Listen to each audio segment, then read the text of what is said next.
We're gonna have A this fun. do. Wait, is that this one? No, it's a different one. This is Oh, this one.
Wow, that just goes on. We got to change the end of that because it's no longer streamed by the Crossroads, which was a great name that never took. Like it was like the end by the Crossroads. I did a stream. No, whatever.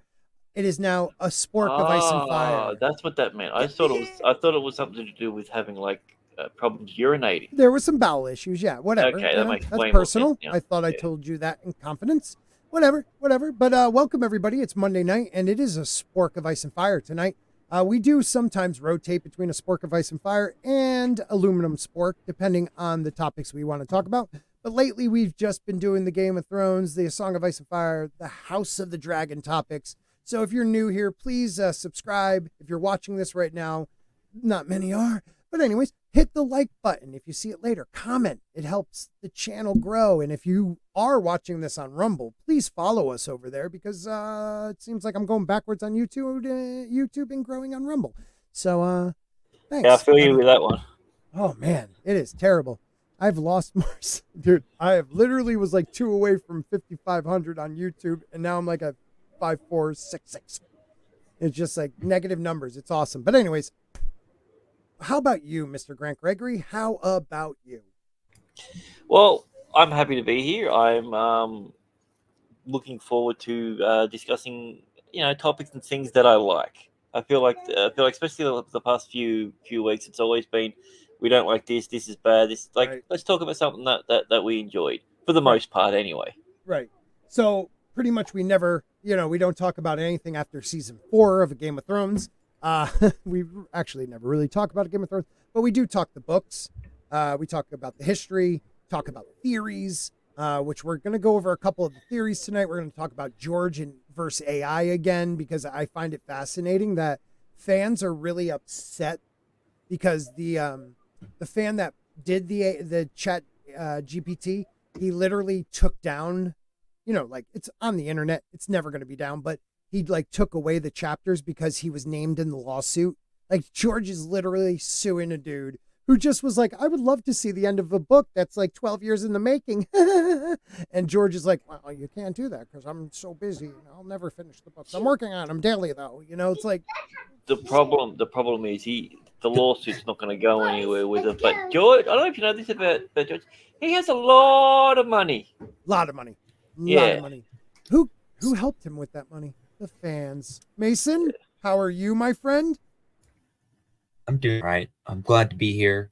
Speaking of aluminum spork, there was that video of the Sasquatch Yeah. Yeah. on the Yep. train. Yep. And I found totally it not a interesting. man in a ghillie suit. Not at all. Like the hair was so, it was like he just conditioned his hair. Like it was so it was like bouncy and free and like perfectly brushed. Like no way that's Sasquatch unless it's like Sasquatch, It and you could never be know. it could be a trans squatch. It could be. Yeah. Yeah. It could be. Just You just never come know. back from the Sasquatch salon. Yeah, Um, but like when you really look at it, the hair is just too nice. It would be all nappy and matted. I personally think that if Bigfoot is real, he's either like a not trans, dimensional character. Like he like kind of comes in and out of our space without maybe even knowing it. Or it Okay. is I don't know. Why? What do you think? So not to take us too far off the Nah, we go subject off for the beaten path. tonight. Come on. No. But have you heard of the Mothman Mm-hmm. in West Jersey? Virginia? No, West Virginia. Yeah. Well, the Mothman comes either before or after like a really tragic event. Oh, that's right.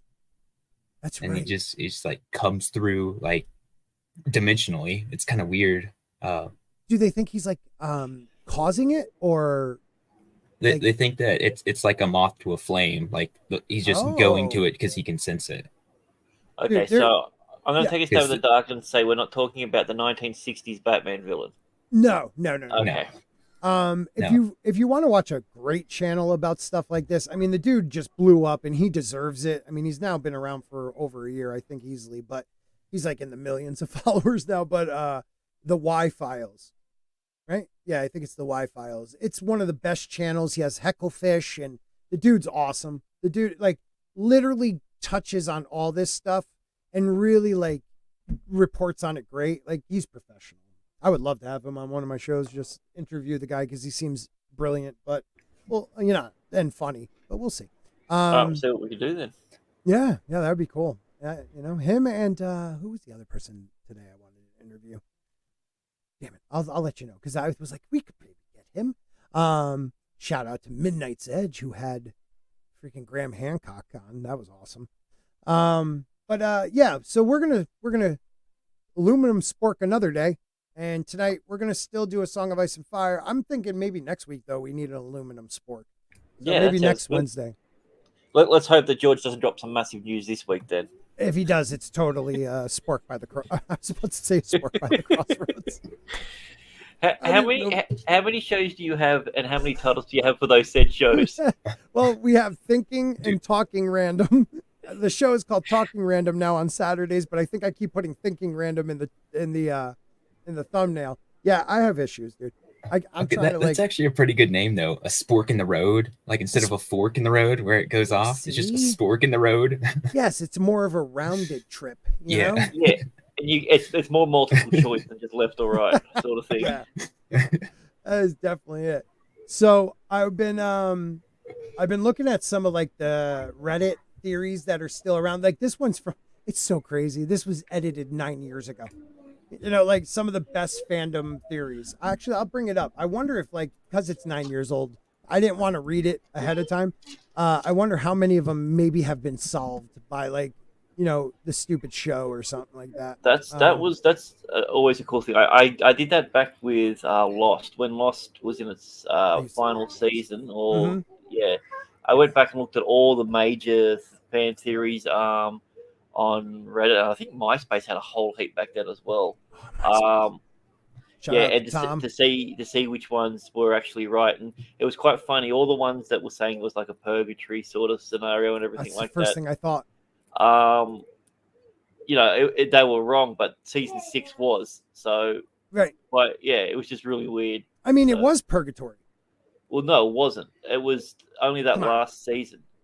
But the last season was the last season. Look, you're trying to tell me, wait a minute.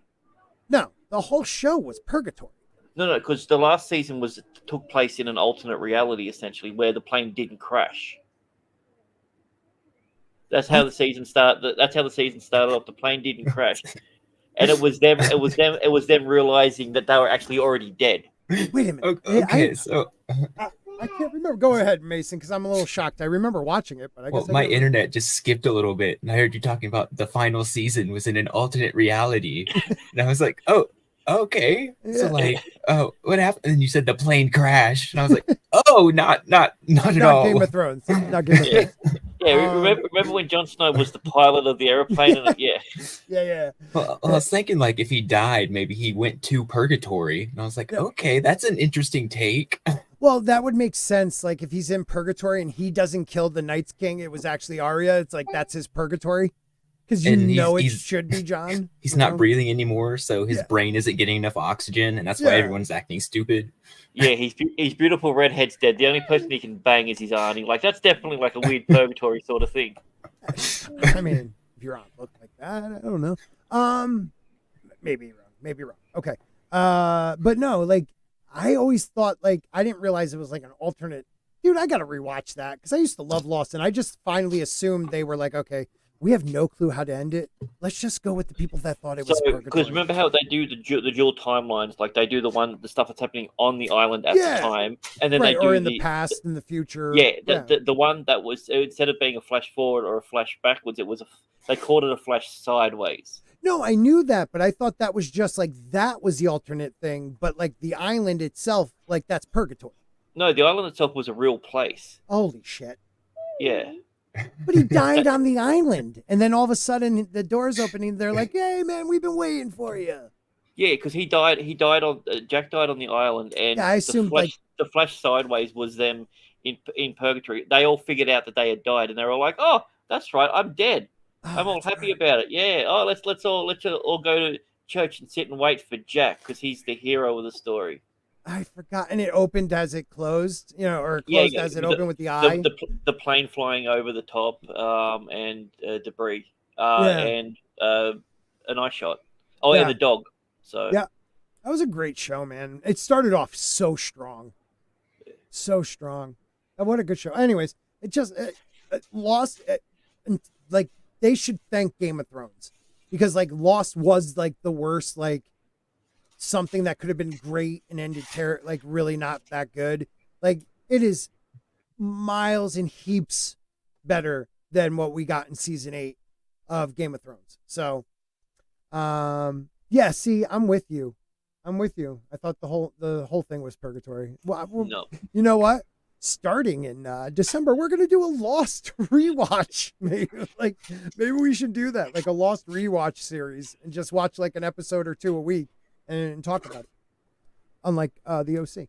Okay, so here we go. So some of the people think are the greatest theories, and Stig might stop by later. He has some great theories he created in the past few years that actually like people are now talking about, and it's funny because we discussed it on my show like years ago, and like now all of a sudden people are like, oh yeah, this one and that one and da, da, da. It's like, wait a minute, give the dude some credit. So yeah, the Southern ambition, and I think that is probably, I don't even think that's a theory. I think it's just what happened. So the Starks, the Aarons, and the Tullys were uniting through marriage. I don't know to oppose or dispose Ares. I think it was just to create more bonds outside of the North. And I think it was the Starks maester that had a lot of influence on Rickon Stark to marry, his Brandon off to Catelyn Tully, and his daughter was and foster the boys in Ned and the Eyrie. Eric.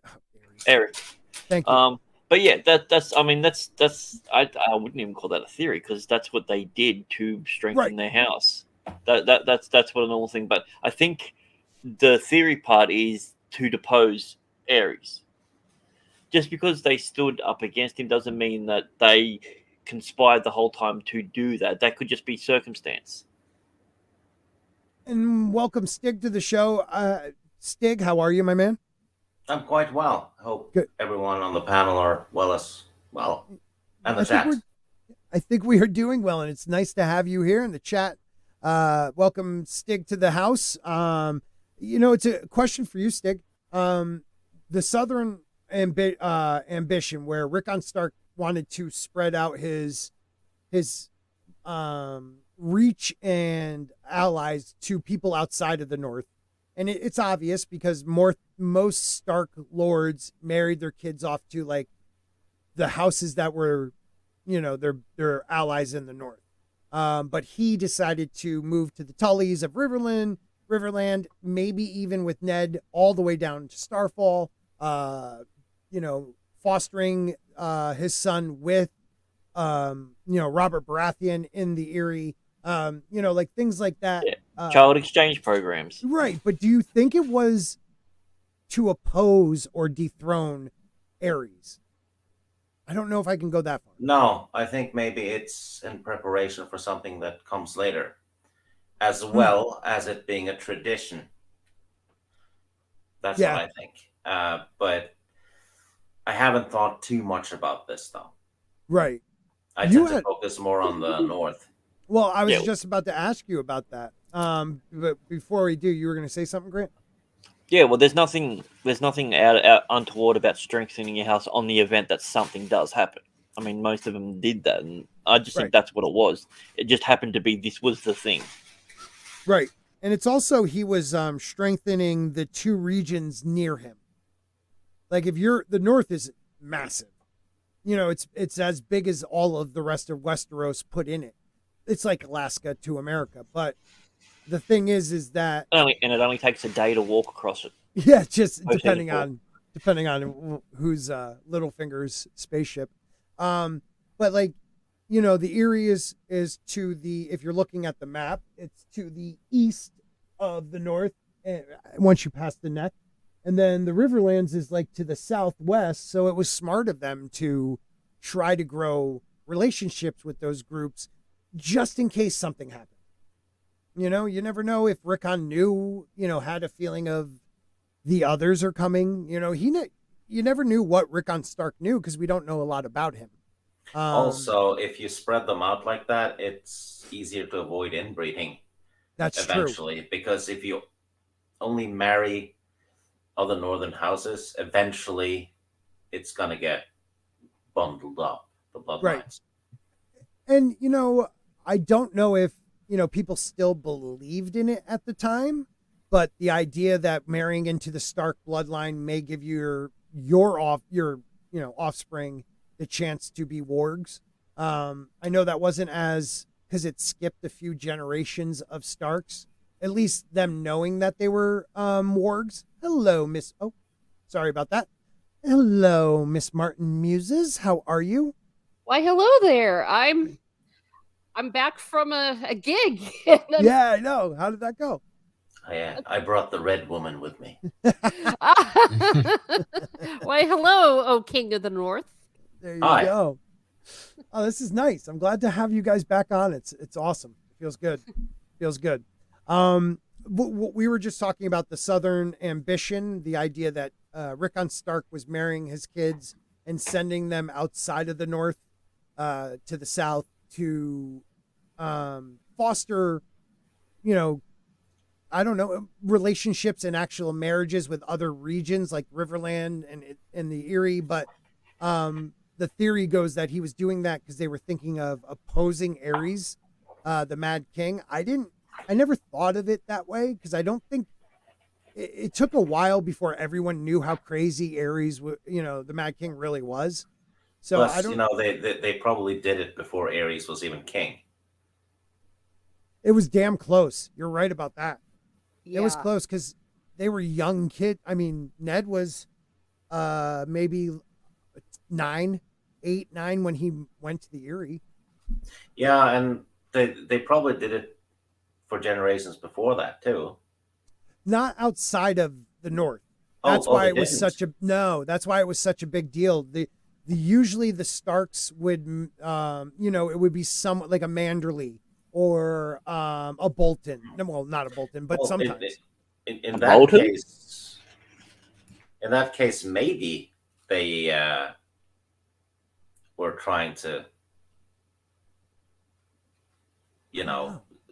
play it safe that way. Maybe. Yeah. I don't know, because if it started while he had just become a king, maybe someone warned them. Someone like Bloodraven.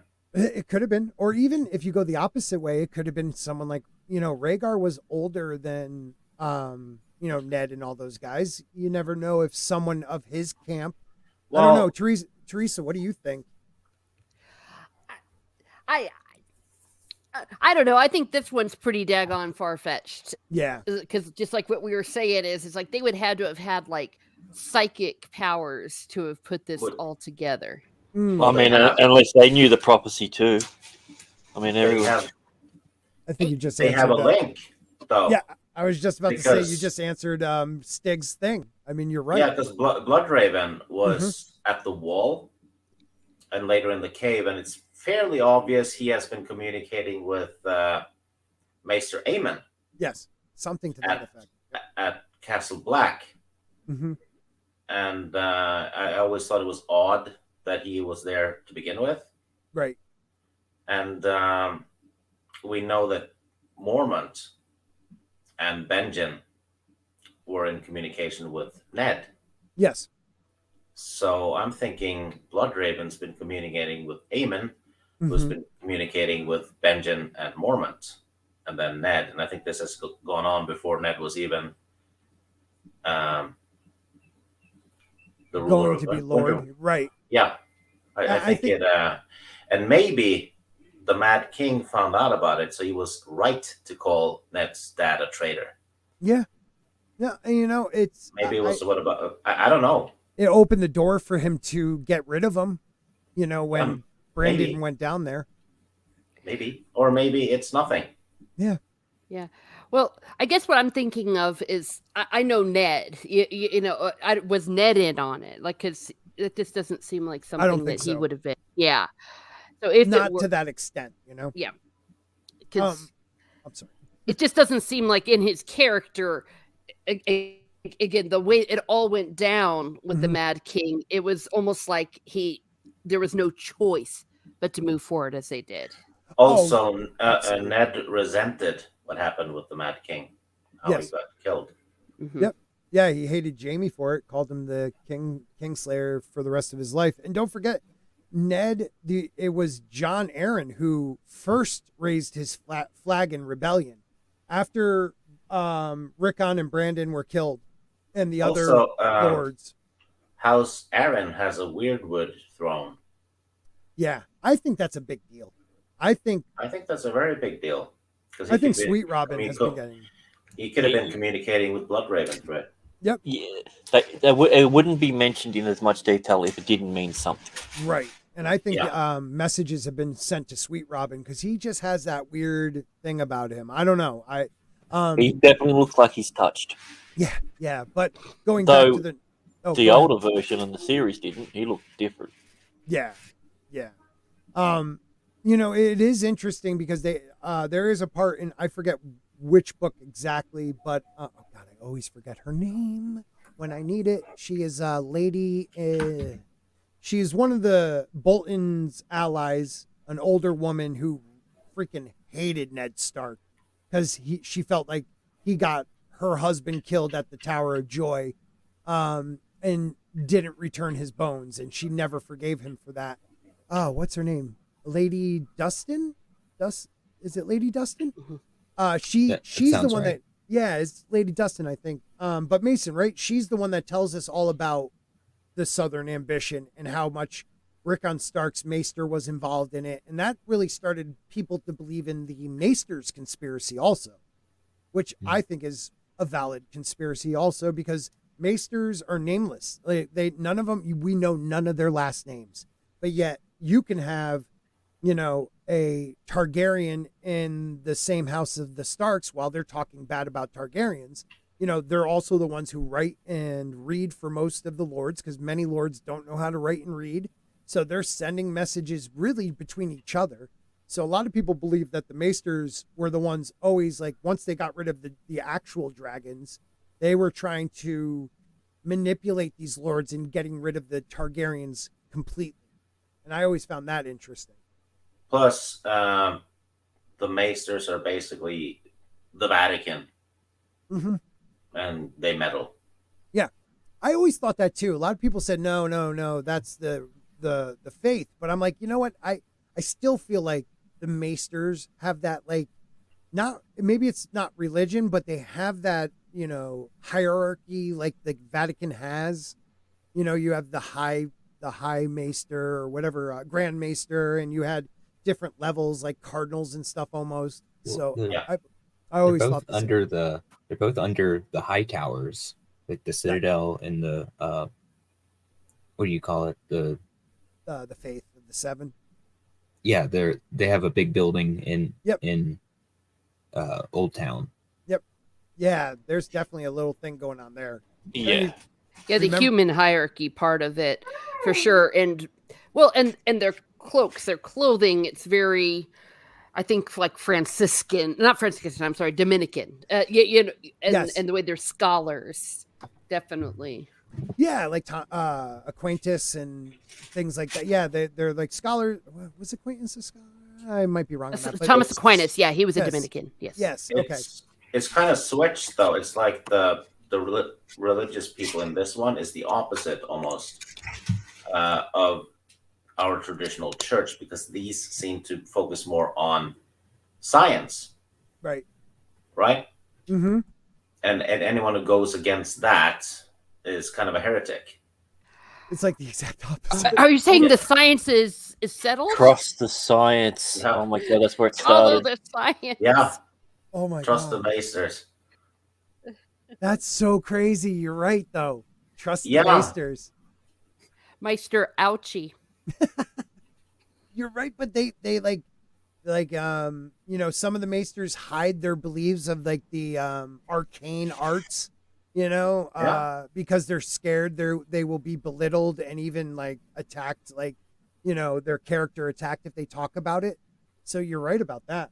I didn't think of it that way, but it's like the exact opposite. Instead of trust the religion, trust the science.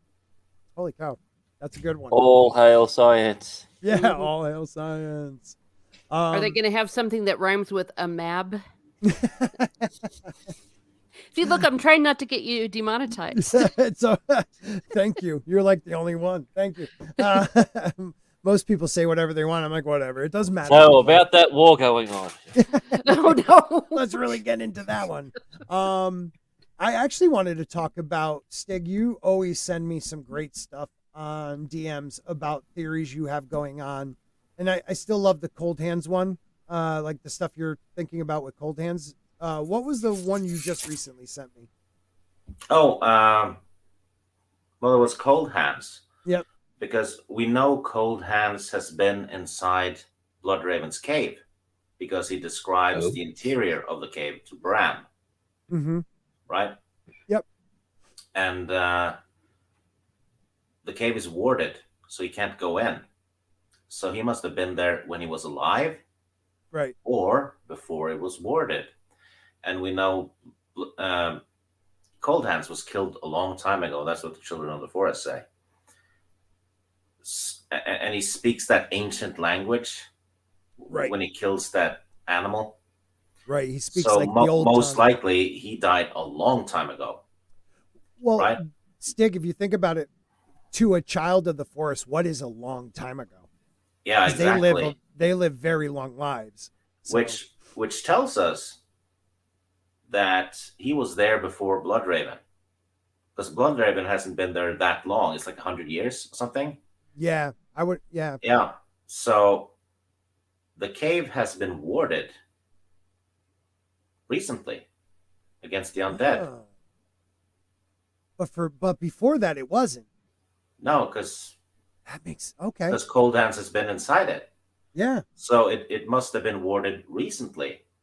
Mhm. It wards off the undead, which tells us that whoever's making the undead are at odds with Bloodraven and the Children of the Forest.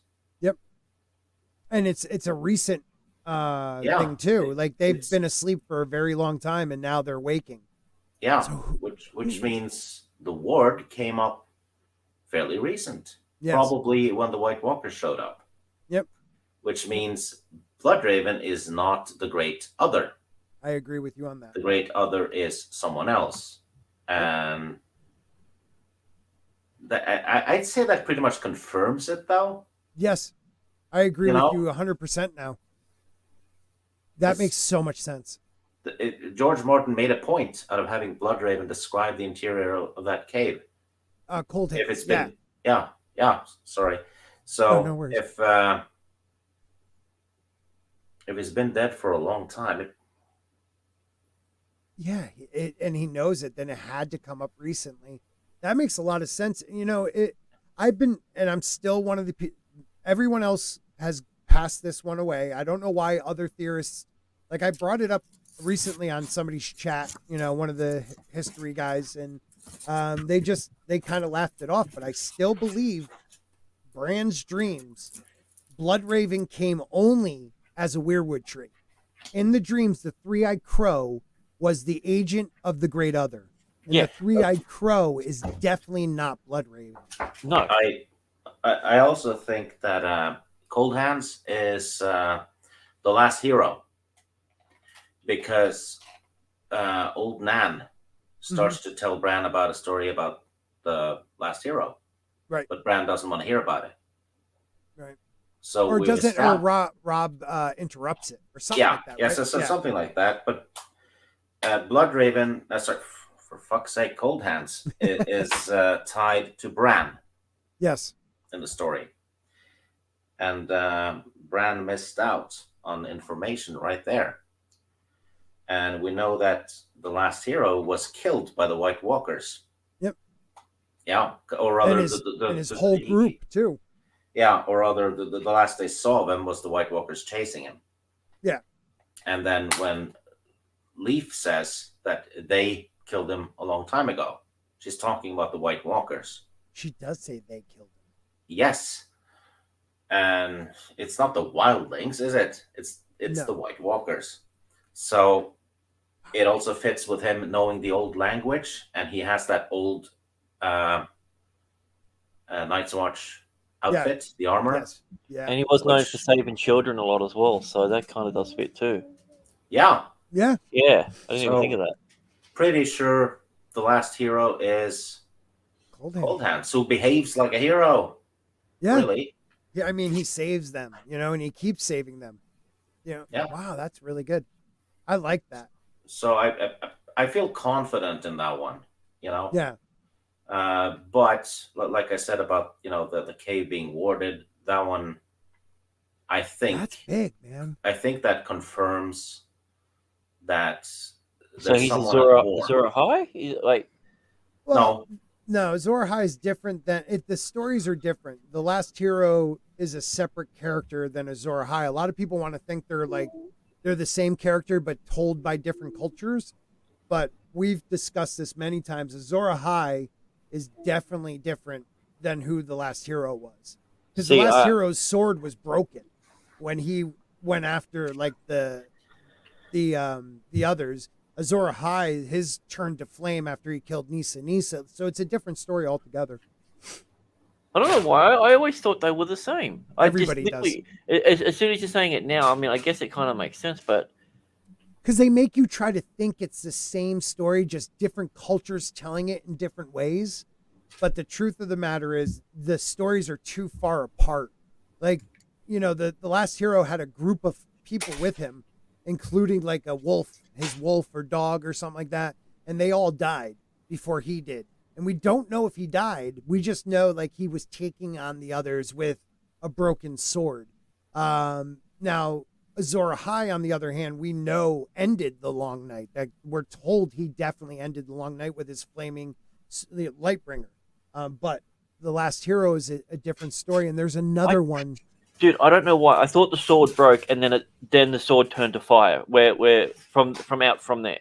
Yeah, no, I don't think so. We could look at that part up again because I'm not 100% sure, but I'm 99 that it doesn't turn to fire. It's just Lightbringer's one story, Broken Sword with the Last Hero is a different story, and it blows my mind because we were discussing it one night. I think it was actually Teresa, Miss Martin Muse's Stig, and I think it was Jane Theory and myself talking about it one night, and we all kind of realized, wait a minute, it's not the same story. It's interesting. Food for thought. Oh my gosh, head's exploding. I just love when we get into theories. There's moments of just straight silence because we're all like, wait a minute. Yeah, We're thinking about it. I'm Everybody Google. Let's figure this out. Yeah. It was 4 years ago last I read any of the books, but I'm just like, hold on, I'll bring up the Last Hero story. So there's supposed to be 3 heroes, right? There's the Last Hero. Yep. Or Azor Ahai, and is it the Prince that was promised? Is that the 3? Yes, that's it. Okay, I couldn't think of it for a second there. Yes, and we decided the 3 were different. So we were thinking, Bran is close. Arya is the Prince that's promised. We all know that. Yeah. Oh. Here's the thing, though. What if the 3 heroes, right, Mm-hmm. are the 3 heads of the dragon? Well, yes. Yeah, I think you brought that up like 2 years ago, Stig. Exactly. Maybe. I think it's correct. I think it's three people of Targaryen bloodline that may not know they're Targaryens too.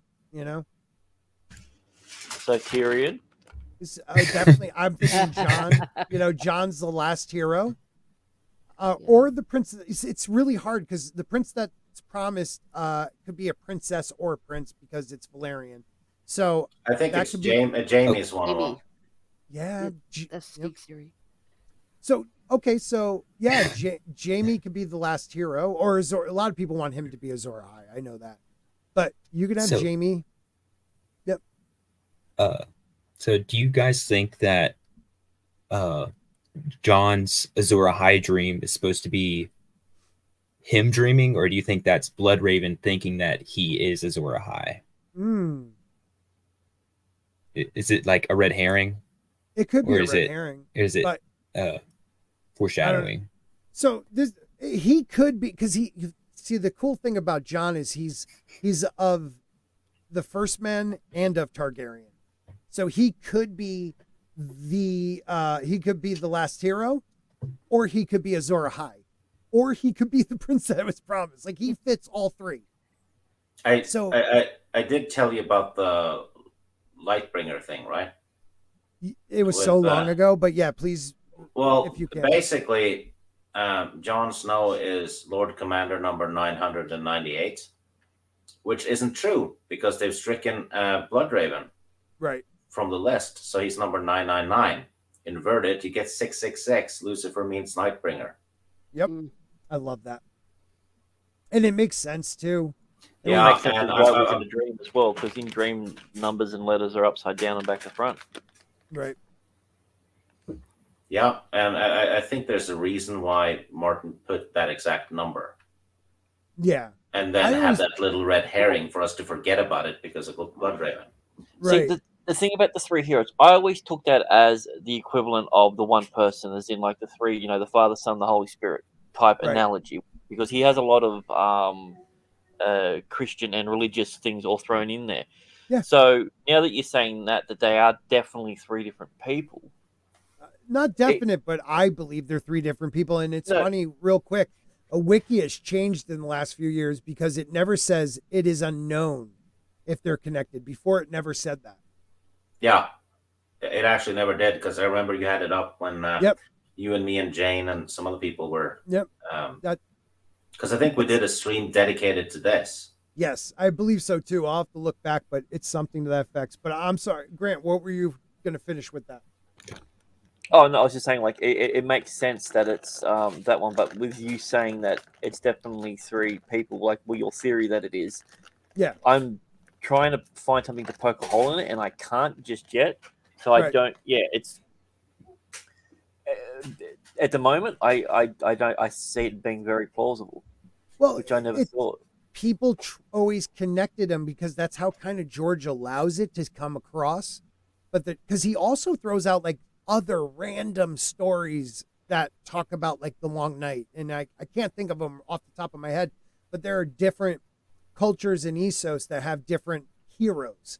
So he makes it seem like they're all connected. But if you really think about it, the first men had no connection to Essos at that time because of the breaking of the arm in Dorne.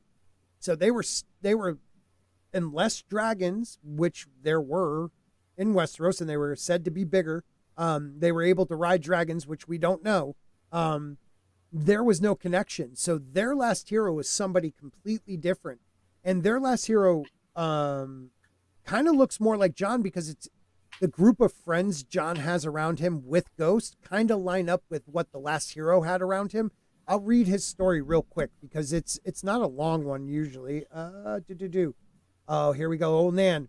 Oh, my sweet summer child. So she does the whole thing. I'll read it because I love what she says here. What do you know of fear? Fear is for the winter, my little lord.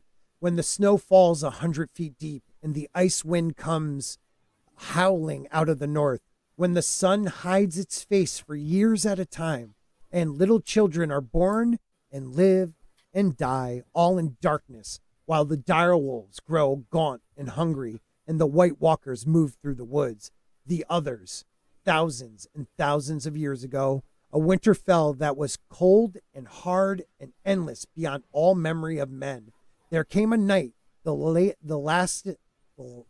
lasted a generation, and kings shivered and died in their castles, even as the swineherds in their hovels. Women smothered their children rather than see them starve and cry, and felt their tears freeze on their cheeks. In the darkness, the others came for the first time. They were cold things, dead things, that hated iron. Don't forget about the swords in the crypt. Hated iron and fire and the touch of the sun, and every creature with hot blood in its veins. They swept over holdfasts and cities and kingdoms, felled heroes and armies by the score, riding pale dead horses and leading hosts of the slain. All the swords of men could not stay their advance, and even maidens and suckling babes found no pity in them. They hunted the maids through the frozen forests and fed their dead servants on the flesh of human children. Now these were the days before the Andals came, and long before the women fled across the narrow sea from the city of the Rein. And the little side note there. Yeah. If only they had known that winter would only last for a week. Yeah, right. It wasn't even a night. And the 100 kingdoms of those times were the kingdoms of the first men, who had taken those lands from the children of the forest. Yet here and there in the fastness of the woods, the children still lived in their wooden cities and hollow hills, and the faces in the trees kept watch. So as cold and death filled the earth, the last hero determined to seek out the children, in the hopes that their ancient magic could win back what the armies of men had lost. He set out in the dead lands with a sword, a horse, a dog, and a dozen companions, for years in search until he despaired of ever finding the children of the forest in the secret cities. Please. He wanted to find what the human armies had lost. Yeah. Right? Which is their lives. Yes. And if he got that, cold hands. Yeah. I mean, he got life back. But don't forget the ancient magic. That's what Cold Hands found, the ancient magic to revive him. So the last of it is, one by one his friends died, and his horse, and finally even his dog. And his sword froze so hard that the blade snapped when he tried to use it. And the others smelled the hot blood in him and came silent on his trail, stalking him with packs of pale white spiders, big as hounds. And then it ends there. And we don't know how the story ends, but he is called the last hero. So he must have won. We don't know. I think he got what he looked for, but it wasn't what he thought it was. So I think he became an undead. Well, we do hear that in A Feast of Crows, and I do remember this. John ponders, because they say that the last hero was given dragon steel. Like, that's how he defeated the others. And John always wondered if dragon steel was reference to Valyrian steel. I always thought it was obsidian, because obsidian could kill them. So they made swords out of obsidian. But I don't know if it's a mixture of using, I think we talked about this, using obsidian as the carbon in making the steel. Instead of using like wood, they use the obsidian to add extra strength to the steel to make their own form of Valyrian steel. I forgot we talked about that. It's awesome. God, man, we had some good Dang. So good. So good. So I don't know. I just want to say hello to the 7 people over on Rumble. Thank you for watching over there. Make sure you follow if you guys like this content.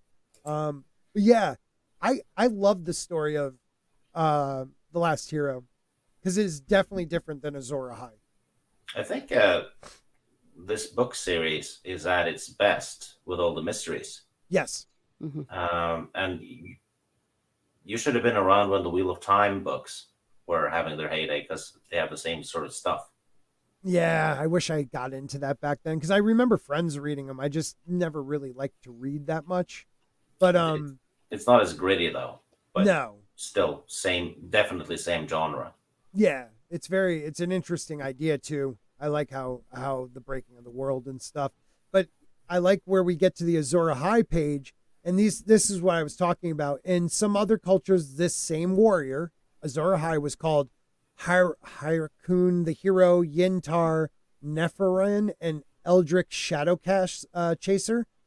So, like, yes, those were definitely connected to Azor Ahai, but when you talk about the prince that was promised, they say it could be interchangeable. That was Melisandre saying that. I don't know if it can be, but definitely the prince that promised is talking about the Nisa one. So wait a minute. Oh, No, I might be maybe wrong. there's a little hint there though with the shadow chaser, because she is a shadow caster Oh yeah, I never thought about that. and she gives birth to shadows, doesn't she? So Yes. maybe she's the one who's going to get stabbed. Ooh. I think Makes it's sense. going to be Brienne or Lady Stoneheart Ooh, because of the passing of the fire. fire. You know. Yep. So I think Jamie's gonna get it done. Well, he does have a version of ice.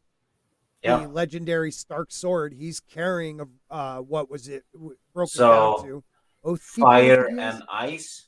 Yeah, buddy. Taking the fire from the fire white with ice. Oh man, that's a good one. I don't know. No, I like that. I think it's Jamie that's Azor Ahai, but I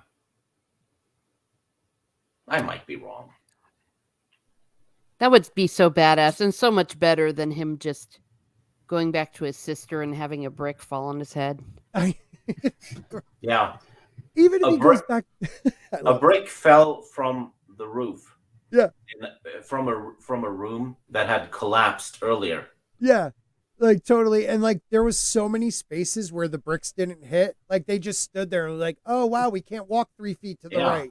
And then in the next episode, the throne room, which they were below, was fine. Was perfectly fine.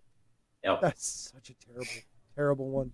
I do love that when they're talking about Azor Ahai, they talk about the Bloodstone Emperor, which is a story from oh god, what was that ancient? It's not Geis. Shoot. It's the Emperor or Empire of the Dawn, right? I think that's the name of them. They're a really ancient group from Essos that a lot of like the old structures, people believe they were the ones that built, maybe with the black stone and stuff. They have like this very cool history of their emperors, and they're all named after a certain type of gem. And when Dany has a dream, is it Dany or is it when Melisandre's talking about the eyes? I think it's when Dany has a dream. She sees people's eyes, and it's like every color. It goes in order of these emperors. I'm remembering that correctly. You know what it also could be, though? What's that? The Azor Ahai thing? Mm-hmm. That is just a legend. It's not going to happen again. That could definitely be true. I would be fine with that because we have all kinds of legends like that all through our history that never came to pass. It's just something that people believe in. Mm-hmm. Doesn't mean it's going to happen in the books. Yep, I could just see Martin going, psych. Yeah. All you losers have talked about it for 12 years. As much as we're hyping this up, I think he's probably going to leave it to be a little more interpretive. Well, he's big on like prophecies and things never turning out the way they're supposed to. Like they backfire pretty much. So we do have that. What I do notice again is Wiki of Ice and Fire is Westeros.org. And Westeros.org is run by people that helped Elios and Linda and Elios, I think, the ones that helped George with all his writing. Like they know, like George calls him, he's like, did I ever talk about this guy's eye color? And they're like, yeah, it's gray. Oh, okay, thank you. They made sure to put aliases for Azor Ahai and the last hero is not one of them. So I really think they're definitely different people. And I find it very cool that if it doesn't come out to be anything, oh my God, that'd be great. That'd be so nuts. Well, if we know that not all the prophecies happen, Mm-hmm. right? If he's Yeah. already established that, then this could be one of them.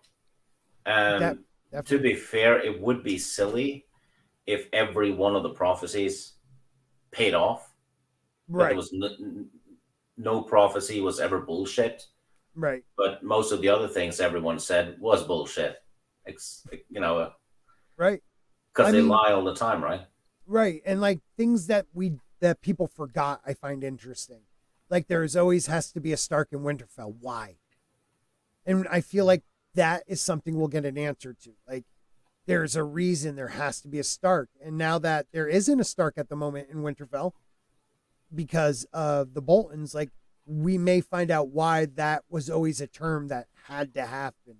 And why they put these iron swords across the legs of the dead, the statues. It's because it may not be for fear of the others. It might be to keep the bodies in.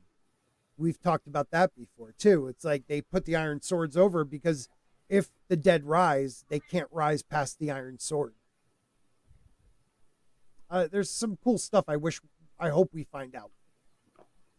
I hope we find out anything. That goes to my bitterness. Please speak on it. This is your soapbox, my friend. I want to hear the bitterness because it's true. Like last week when we were talking about it, I saw you typing it away. Like, how do you feel about like? I'm pissed that George is upset about the AI thing. I really am because like this kid just wanted to see what the thing would do to finish the story. Yeah. It's like, if he's so dadgone pissed off, well, guess what? There's a solution, monsieur. I don't know. Maybe sit on your ass and write. Sorry, I agree. yelled. I agree. Yeah. I mean, I mean, he just sit had.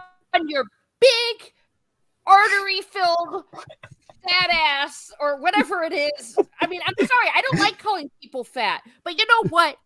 That's probably the reason you're not going to finish it, because you're going to have a fucking heart attack. Because he's a cheeseburger. fat bastard. I mean, I'm sorry. Like I said, I never make fun of people's weight, but I'm going to make fun of yours, you fucker. Fat Tell us how you fuck. really feel about the fellow. Oh, I Well, fucking love it. I'm sorry. Finish the fucking book. Amen. You sit on your ass and you finish it. And if you don't want to finish it, well, you go and make someone else finish it. You know what? Friggin' Robert effing Jordan, he was dying. That was his excuse for not writing it. And guess what he did? He did everything he could to make sure that someone else could finish it. He left behind thousands of pages of notes, for fuck's sake. He was dictating on his deathbed because he liked his fans. Amen. Amen. Okay. That's the fucking truth. Like, it's a slap in the face that George will spend more time in a lawsuit than finishing a fucking book that's 12 years old. You know what's Yeah. also kind of interesting is Jordan did his duty to his fans, right? Yep. He also did his duty to his country, serving in Nam. He got 2 Purple Hearts, I believe, while George Martin ran off to Canada. That's fact. That is fact. Yeah. So that's that kind of shows, history repeating itself almost. Yep. No, you're absolutely right. Yeah. It's like it's so fucking aggravating. You know, Right. when Robert Jordan announced that he had this horrible disease, Mhm. one of the first things he said was, "Don't worry. I know you're worried about the story, but I'm gonna do it or something." You know what I mean? And what does George Martin do? I feel sorry for people that want the winds of winter. Right. Fuck you. You see, and he doesn't have to do that either. Right. Yeah, wait another 5 years when he's dead, Flaccid. He's Yeah. gonna die. That's the thing, Flaccid. I said that like 5 years ago. Yeah. Like, I'm like, I'll be fine if he takes a couple more years, if it's going to come out better. I don't think he's working on it like he's telling people he is. Oh, am I really, really loud? I don't think so. No. Oh, I said earmuffs, kids. So Oh, I no, think... earmuffs for kids because we're swearing. If you have kids in the room. I thought that it would was be like funny. because I was talking so loud. I'm Oh, sorry, no, 'cause no. I thought it'd have a be loud funny voice. When I to get warn- mad, Oh, I no. get mad. I'm Oh, like please. the Incredible Hulk. You don't want to see me angry. Yeah. Yeah, I mean, it's like, listen, when I have a deadline, I'm not doing published writing right now, but you got something for your editor. You got a week to get it done. It doesn't matter if you have to sit and roll D&D dice, if you have to sit around, if you have to drink a whole bottle of wine. It doesn't matter if you have to mutter and pray to every god that lives. You have to sit your butt down in front of a computer, and you got to turn that into your editor. Yep. If I can do it, if everyone else on the planet can do it, you can do it. But you see, and also what makes it worse is how he taunts us on his blog. See, Yes. that's what's unacceptable. It's I'm like, first of all, it's like, fine, be a person who wants to die of a heart attack, but then he taunts us. Mm-hmm. You're right. Shit, he just had another birthday. Because you said that, I went to his thing, September 20th. So I think he's like 70. 76. 77. Jesus. Oh, Shit. okay. Jesus. I mean, hey, I love my dad, but my dad's that age too, and he keeps saying I probably got about 10 years left if I'm lucky. Mm-hmm. Do Scary, the math. right? Yeah. And this guy has some health issues. Right. This is what pisses me off. It's the idea that now he's gotten even a little disrespectful to fans. Like, just shut up, dude. You're rich. We made you rich. We bought everything. We watched everything. I've bought every goddamn book there is. The Princess and the Queen, the Rogue Print. Like, I bought books where he edited and only put one chapter of his story with other fantasy writers, and I just bought it for his one chapter. So like, I've paid my dues. And the idea that and I love Flaccid because Flaccid's a fan, and I love him for it, because I also said, oh, maybe he's done and he just doesn't want to release it because, the people are all woke now, and he doesn't think that, he doesn't want it to get No, it's not that, because George would still release it because it's artwork. He doesn't care what people think. It's just he didn't do it. Joe Abercrombie's releasing books left and right. He's not woke. Yeah. Whatsoever. Yeah. Yeah, he's perfectly fine. So yeah. Let's get him to write it. Yeah. Well, yeah, you made a really good point. Who paid for that trampoline? Who paid for that train? Yeah, right. Right. We paid for it. Well, actually, truly not did. anymore. Not anymore, you S-O with a B, because when I went out to buy a House of the Dragon and all that stuff, I got it at the thrift store, because you Good ain't for getting you. a penny, you F-E-C-C-K-E-R. And I know I spelled that wrong. Fucker? Did you try to spell fucker, madam? You bastard. Yeah. Sorry. Oh. No, go ahead, Mason.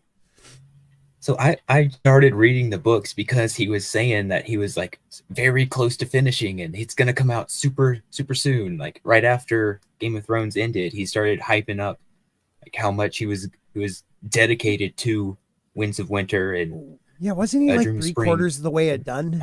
He was like 3/4 of the way done, Mason. Yeah.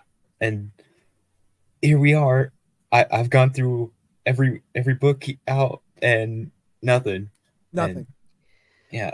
And he just had a big 5-month break or something with the writer's strike where he couldn't work on He anything. had COVID. Yeah. COVID. It just Fucking ridiculous. No, I love you, man. I'm just with you. I'm with you. He had the writer's strike. He had COVID. And you know what he's talking about? Dark Winds and that other dumb one, wild cards and calendars. And, it's book burning and Trump. Like, I don't care what you believe. Just write the freaking book, George. Yeah. How can we burn a book if you won't write it? Right. Start reading Joe Abercrombie. It's the I closest thing to- downloaded his first in that saga. Yeah, it's fantastic. And Hollywood's noticing it too. Are they starting to? They're doing a movie or a miniseries based on the 4th book, which is a standalone book. Okay. Granted, it has a female lead, but she's cast well. They cast Rebecca Ferguson Right. from the Mission Impossible movies. I think Terrific actress. She's kind of hot too, so that doesn't hurt. Yep. Yeah, if Is you she- want to see her naked, watch The White Queen. I'll be on Is that she in a the minute. same one from Dune? Like, is that Yes. right? Yeah. She's the mother. Yeah. So I got Before They Are Hanged, Last Argument of Kings. Those Yeah, are both. that's 2 and 3. That's 2 and 3. I know I got one. Where the heck is The it? blade itself. The Blade is number itself. 1. I got. Yeah, so I got the 3 of those titles. Yeah, and the series just gets better and better. The last trilogy did is probably some of the best books I've ever read. Wow, that's saying something. But read them in order. Yeah, no, I plan on it. Also, read Raymond Feist's. Raymond Feist. Yeah. Yeah, they're That going to be one's about- making. Yeah, Sorry. it's gonna get butchered in Yeah. a TV show. Yeah, they're making a TV show out of it with the chick from the Lucasfilm story group. Oh. Oh, that's gross. Yep. Is the first book Magician Apprentice? Yeah. Yes. I think I already have that, but I'm gonna double check. And if I don't, it's getting. it's Yes, I do have that because you told me about that this morning. yeah, it's fantastic. I gotta It's a get 10 into out of 10 book. I've never listened to a book before. I've always only read, so it's like I've downloaded them because I have like no time. I just need to start hitting play while I'm doing stuff and listening. So hit play Actually- and then do it to like 1.2 or 1.4 times speed. You'll find your own rhythm. Okay. Because if you're an avid reader, you'll tend to find that everyone, when doing the audiobooks, is a lot slower than you're used to. Oh, okay. Kind of like my audiobook that we have. Yep. Yeah, I want to give you guys a sample of a upcoming video we're going to be doing. The great Mr. Grant Gregory has taken my voice through AI and read the whole Tyrion chapter. So this is the beginning of it. I'll just play a couple, like a minute or two. Enjoy. A dying If it man play. was screaming for his mother. Boomer. To horse! A man was yelling in Giscari in the next camp to the north of the Second Sons. To horse! To horse! High and shrill, his So voice basically, carried his a long voice way is in the void morning of air. sound. Kind of, Far but it's so funny beyond because it his own stumbles like encampment. I do. Tyrion knew just enough Giscari to understand the words, but the fear in his voice would have been plain in any tongue. I know how he feels. It was time to find his own horse, he knew. Time to don some dead boy's armor, buckle on a sword and dagger, slip his dinted great helm down over his head. Dawn know, it had kinda sounds broken like me. and a sliver of the rising sun was visible behind the city's walls and towers, blindingly bright. To the west, the stars were fading one by one. Trumpets were blowing along the sky. I find it very cool, man. Like I want to do that with AIR of Tyrion and stuff. Like just do a whole video with it and see if what happens because it does sound like how I stutter through things. So I kind of like that. Well, it was trained on your live streams. So That's so awesome. You're so awesome. Spence, how you doing? Everybody, Zax and Flaccid, all you guys for watching. Thank you. Brightest day I saw earlier. We have 8 or 9 people watching on Rumble also right now. So thank you guys. Please follow if you're not following. We're trying to get to 400 over there. I hate selling myself, but if I don't say please subscribe, like, thumbs up, do all that stuff. yeah, no it one was else will. 17 away from 400, so pretty close. I'm getting there. I like Rumble too. They let you talk about whatever. But back to the story at hand. Yeah, I don't want to keep beating a dead horse, but or a fat guy on a trampoline, but like I'm at the point now where I still find it really hard to say I'm not getting the books, but if we get the Winds of Winter, I'll be surprised. Dream of Spring, I highly doubt unless there is that random. He has it mostly done. He just doesn't want to. I don't know. Make money. I don't know. Like So We're all what dreaming. you're He just saying wants to spite is the fans. yeah, right. yeah. So you're saying you're getting very close to really empathizing with Annie Wilkes. Yeah, something like that. Something like that. Oh, I'm there. I think once he's gotten over the snag that is the Winds of Winter, I think Mhm. book 7 will go a lot faster because he's going to kill off a shitload of characters in book in the next book, I think, and the ones who are left behind, Yeah. or rather left standing, will be closer to each other. Well, Stig, do you think John's coming back? Yeah, I think he's coming back as a fire wraith. I don't know. I got this weird feeling that he's just dead. We're moving on. Can you imagine? I mean, the Okay. dude's Well- been bleeding out for 12 years. Here's what I think. I think his soul is going to be inside Ghost. Yep. Because that would mean John's ghost is in Ghost. Ghost. But Oh my but Ghostception. I think John is going to be a fire white. Yep. Because that will fit with my Norse mythology theory that he is Surtur the Black, Yeah. who has a fiery sword and is a fire giant. And he will set, the lands ablaze with his fiery sword. And you agree with me, Stig? He's coming back a different person, though. He's Yeah. coming back more, if anything, more closer to Lady Stoneheart than Beric Dondarrion. Like I think maybe we won't get any more John chapters. Ooh. Unless it's some of those, prologue things where Mhm. he's in the wolf. Yeah, the first chapter will be John with a question mark. or it'll just be Ghost, the prologue. Oh, that'd Yeah. be so cool. I think that'd be awesome that he's like this, really psycho kind of thing. Yeah. And just the total opposite of him prancing through the fields and the prairie with posies with Right. Danny, the way it was in the show. Like in the I- show.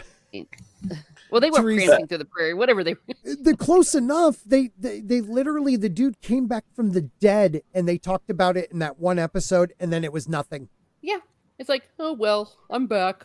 Yeah. Uh-huh. Well, Let me get a man bun. They have a character at the wall that is a POV character that isn't John. It's Right. Melisandre. Yep. The very one who probably will raise him. So she's right there in place to do it. So I think Yeah, because she just arrived there at the end of the book, didn't she? No, Yeah. she was there for a little while. It's when Stannis left. She stayed with his wife and daughter, and it might not be, how Stannis sacrificed his daughter for a little less snow.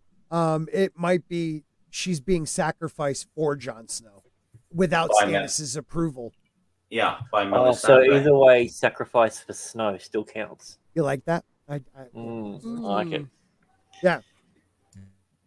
I believe that. And, it's, if he comes back, he's definitely going to be more wolf-like, I believe. And it also makes you realize, like, how sad Rob's ending was. Because as Rob did, just like John did, his last words was his wolf's name.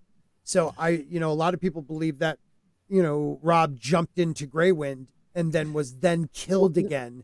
I thought As Grey there Wind. had to be a visual. I think that's why they wouldn't let the animals in, so he couldn't walk in. No, they didn't want the animals in because they knew Grey Wind would rip I rip know, but people that's, apart. That's It what I'm wasn't- saying. Like, I think the fact that he's definitely dead like No. that because he couldn't walk because I always thought you had to be looking.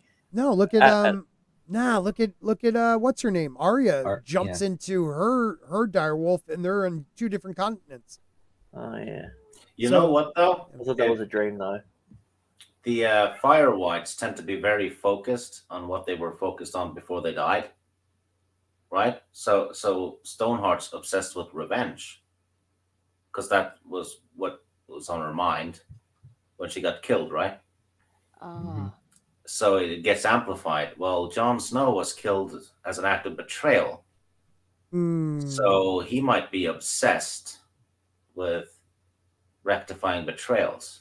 Yeah, well, betrayals and first of all, yeah, you got a valid point. Betrayal, saving his sister, and taking back the North. Like Which he might be means- just this warrior king when he comes back. Yeah, which might put him at odds with Stannis. Oh no! What will you It do, will. Steek? Kill the fucker. I was just about to say that. Stigla, yeah, He can die once, he can die twice. you know it too. Oh my God. Can you imagine that's how Stannis goes out? He wins the war in the north and then Jon comes and slaughters him. Oh my God. Yeah. That would be crazy. Because I always wonder, like, okay, you got, down in the south, you have Aegon or Fagon, whichever way you want to look at it, but he's being a pretty good military leader / king. He actually might have been good for the country, but he has to die. And Stannis has to die. If the story goes the way where a lot of us think, and George could completely flip it and it could be like Stannis versus Aegon. But like to think who can kill Stannis because he's brilliant.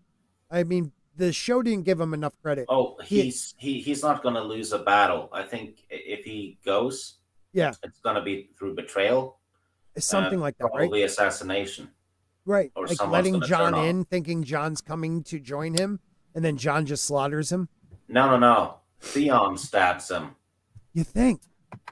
and to try and get an in with Jon again, maybe to Now- rectify things. I don't know. Yeah, that's a tough. I think Stannis is going to get the throne, and then Daenerys is going to kill him with the dragons. So Stannis will be Aegon. Because Stannis is not going to surrender. No, he won't. I just don't know if it'll be Stannis Aegon or will Aegon, because like Aegon's story kind of is the, it was Tyrion that kind of started his story by telling him like, you can't go to Dany like this. You have to go and show her you can win so you're equal.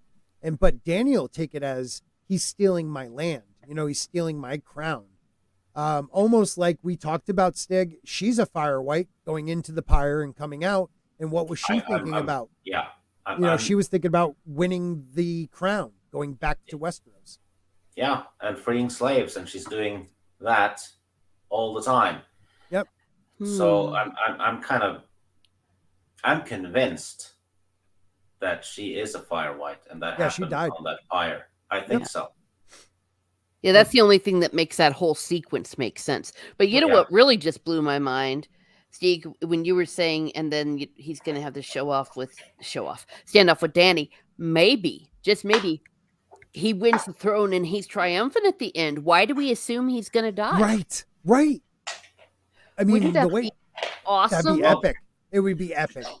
George Martin said that there's going to be a few people still that will sit on the throne. Right. That means Tommen is toast. Right. Because he's currently sitting there. Yep. And whoever sits on it next is probably toast as well. Which would be Aegon, I think. Maybe Cersei. True. Look at But the show. Aegon seems close. Yeah, maybe it could be Cersei. I don't know. But no matter what, I'm still saying, Yeah, I hear you heard it here first. It is going to be Stannis Baratheon at the end. He's going to F with us all. And then Yep. he's going to go, you had that amazing actor that could have killed it, and you stupid little Fs. You fucked You know it what, up. though?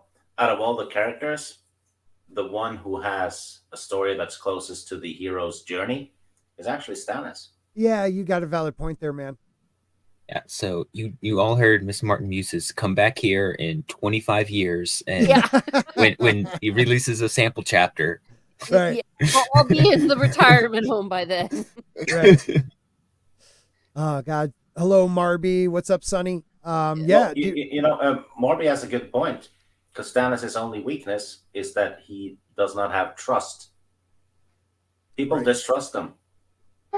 Yeah, that would break my heart if he got all the way to the end and that's what happened. Oh.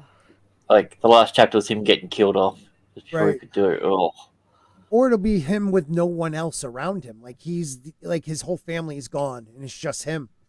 He Like killed his every- brother. all of them. he's the king of World. ashes. Well, they keep talking about the King's Men and Queen's Men Right. like they're two separate groups, not like united together. So you think that the people that are That's a big that- point. yeah. That's a big point. You do. You What have the would be queens. awesome, though, is like everyone's dead. All of them except Oh my Stannis, who's just sitting on the throne looking grim. Yeah, just on a pile of bones. Yeah. Everything's dead. Everything. Every damn little squirrel in the world. But he's Except for him alive. and Blood Raven.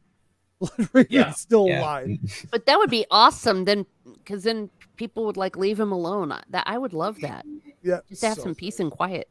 So great. And then somehow a kraken comes up and eats him. Oh, You no. know, through the black water or something. No, I really would love if it is just a wacky ending.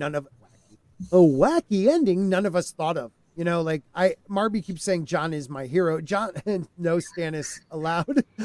Well, Like- the show gave John Stannis' storyline. Yeah. Actually, Yeah, and Grant was gone when we were looking at it. Real quick, Grant, on a Westeros.org with the wiki of Ice and Fire, which is run by people that work with George.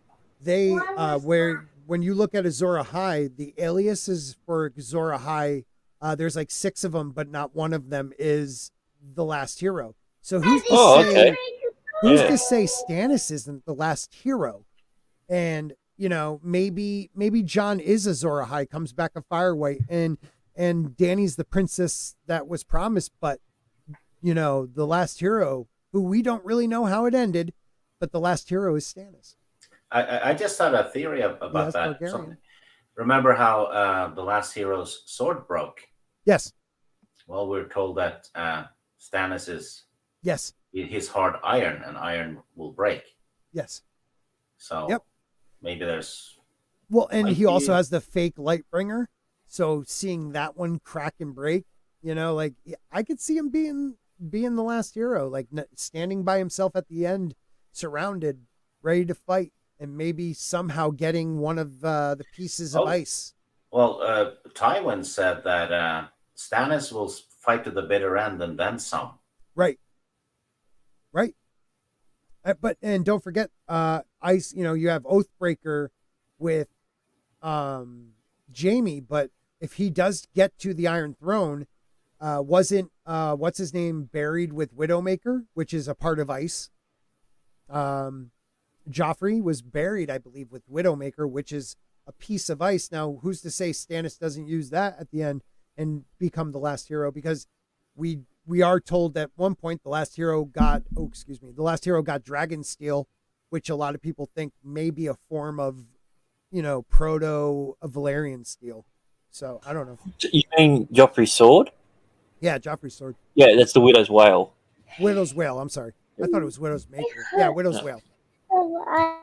Yeah, but it's also a part of ice, which would make sense then to be used by the last hero. And Stannis is what? He's Baratheon. So Baratheons, their bloodline has Targaryen. His grandmother was a Targaryen. Yeah. But are they also First Men or are they Andals? Andals. Andals, Yeah. right? I think so. Well, isn't there a Blackwood in their family? Wait, I'm gonna look that up now. Because I want to say their bloodline might have a Blackwood in There's it, a black which is sheep, but that was Renly. yeah, that was definitely he was Copper, of course. Yeah.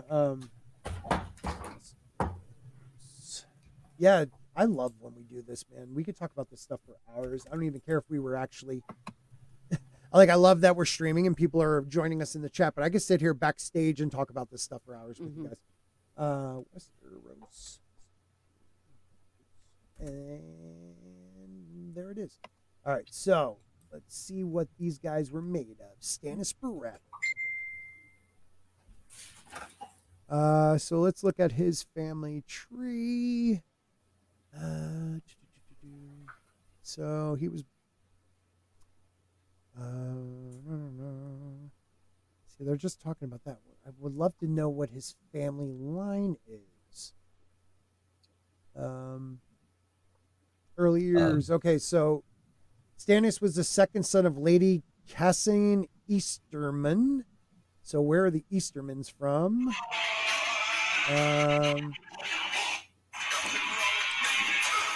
Yeah, jam out. House Easterman Greenstone is noble. Greenstone, the Stormlands. Okay, so that's the Stormlands house. All right. We'll figure it out. You guys keep talking. I'll let you know in a minute. Okay. So another person that fits the last hero is Benjen Stark.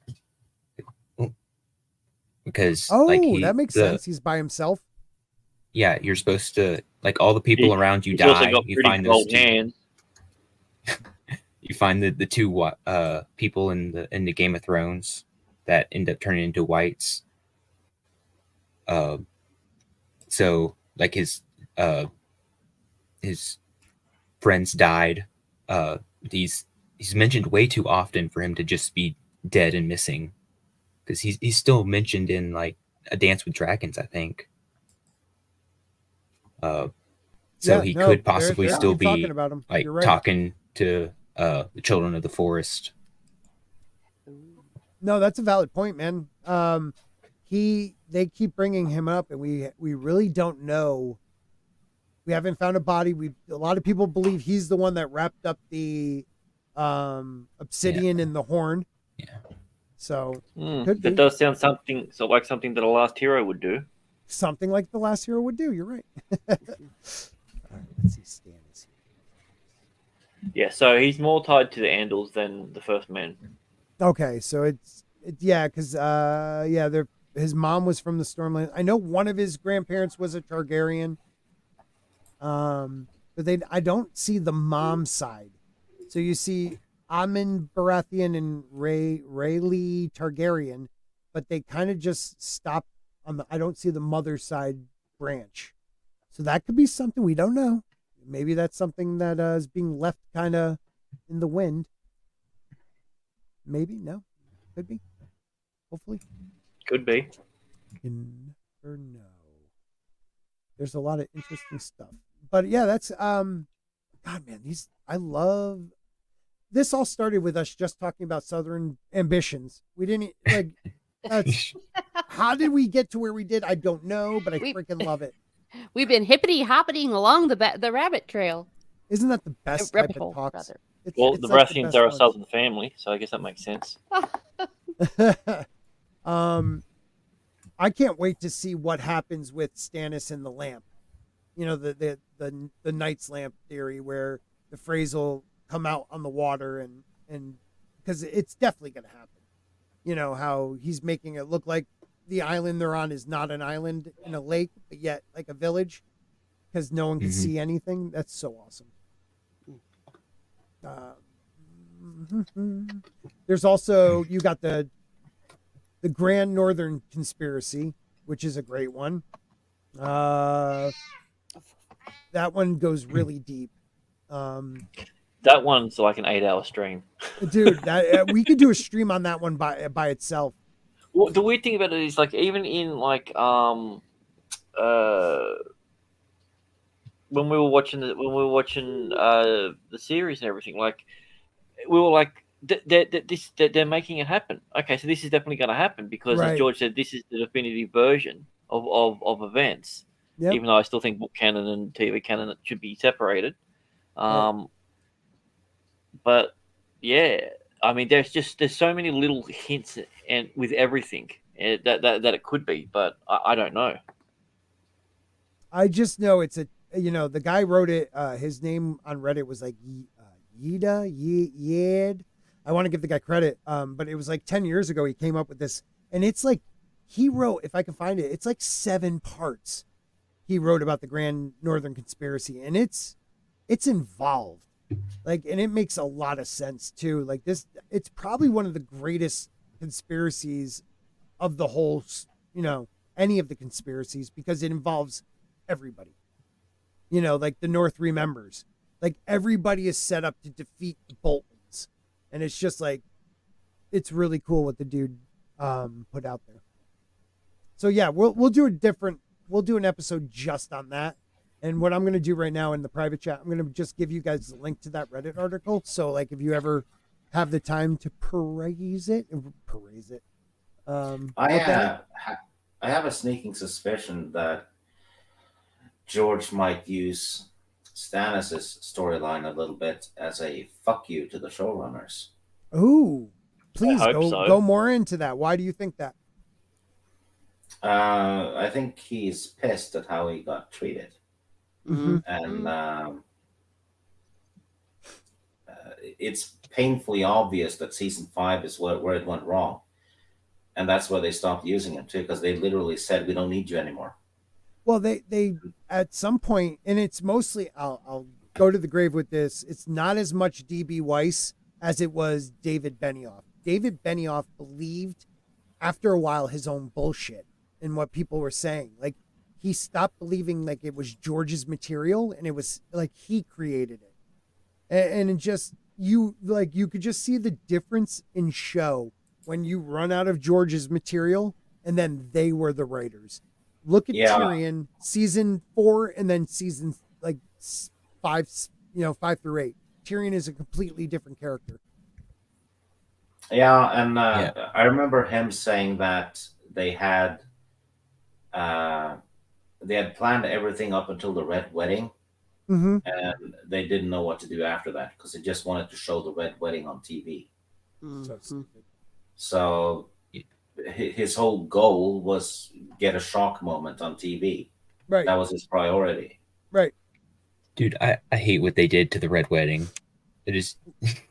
No, that might be a bad take, but no, that's amazing. Why do you think that though? Like they completely messed up Jane Westerling. They made her some Valentine. Was she a lady? Was she a lady? Yeah. Okay. Yeah, she's from some noble house, and it just there was no Lady Stoneheart at the end. It felt very definitive end where in the books it feels like, oh, this isn't the end. This is some sort of transformation. This is gonna affect later on stories. Yeah, I have to say though, the moment Rob dies and he turns and he's like, "Mom," like that was the acting in it was fantastic. But you're right, they did not handle super emotional. Well. Especially the belly stabbing part was a bit in the series was a bit. Right. I'm like, you're not supposed to be here. I totally forgot about that. Not Ned Jr. or Ned. It didn't even exist. Dude, I totally forgot they killed her. She had one point in the series, and that was to amplify the Red Wedding, or having her being stabbed in the stomach. Yeah. But the Stoneheart, though, she was set up. Yes. In the cave scenes with Oriane Barrick. They were setting it up. I thought that's exactly when it was coming in too. And then I'm like, okay, maybe not. Maybe it's going to be, end of season sort of reveal sort of thing. And then by the time the next season come around, I'm like, I don't think they're doing this. I thought it was going to be the end of season, what was that, 3 they did it? I thought it was going to be at the end of season 4 they showed her, because they set it up, like her screaming when they cut her throat and everything like that. Like they made it set up like she was going to become Lady Stoneheart, because what they do to her body afterwards, naked and throw it into the river, and like, it was horrific what they did to her. And the idea that, the gift of the flame was passed on to her is such a disgustingly awesome thing that happens, because she literally because the water was cold, she didn't start to decay, but she turned gray and nasty, and like they had it set up and they just let it go.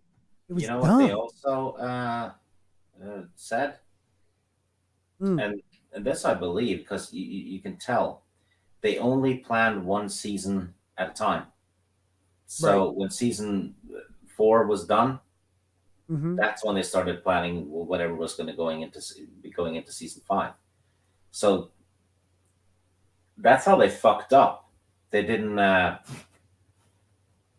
plan for any foreshadowings or anything, because whatever foreshadowings they had, they added retroactively, because they didn't plan ahead.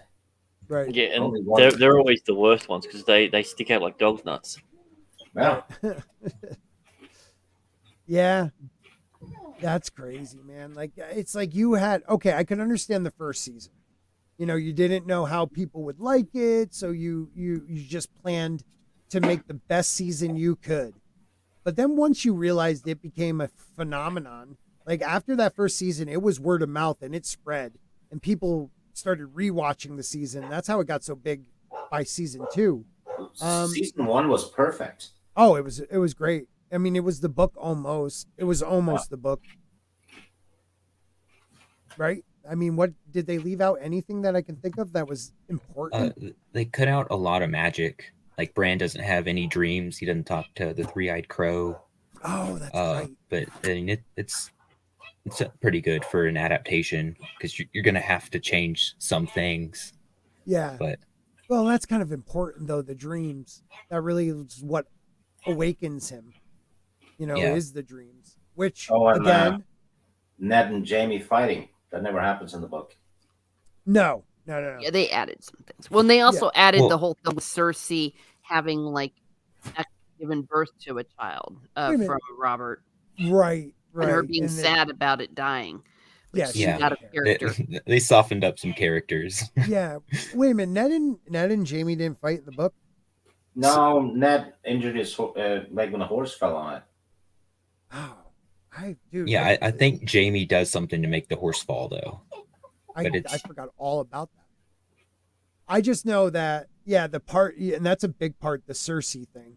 Like, they literally made Cersei seem like she was a caring mother and this and that. Like, Cersei says she loves her kids in the book, but she doesn't she just wants the power from her kids.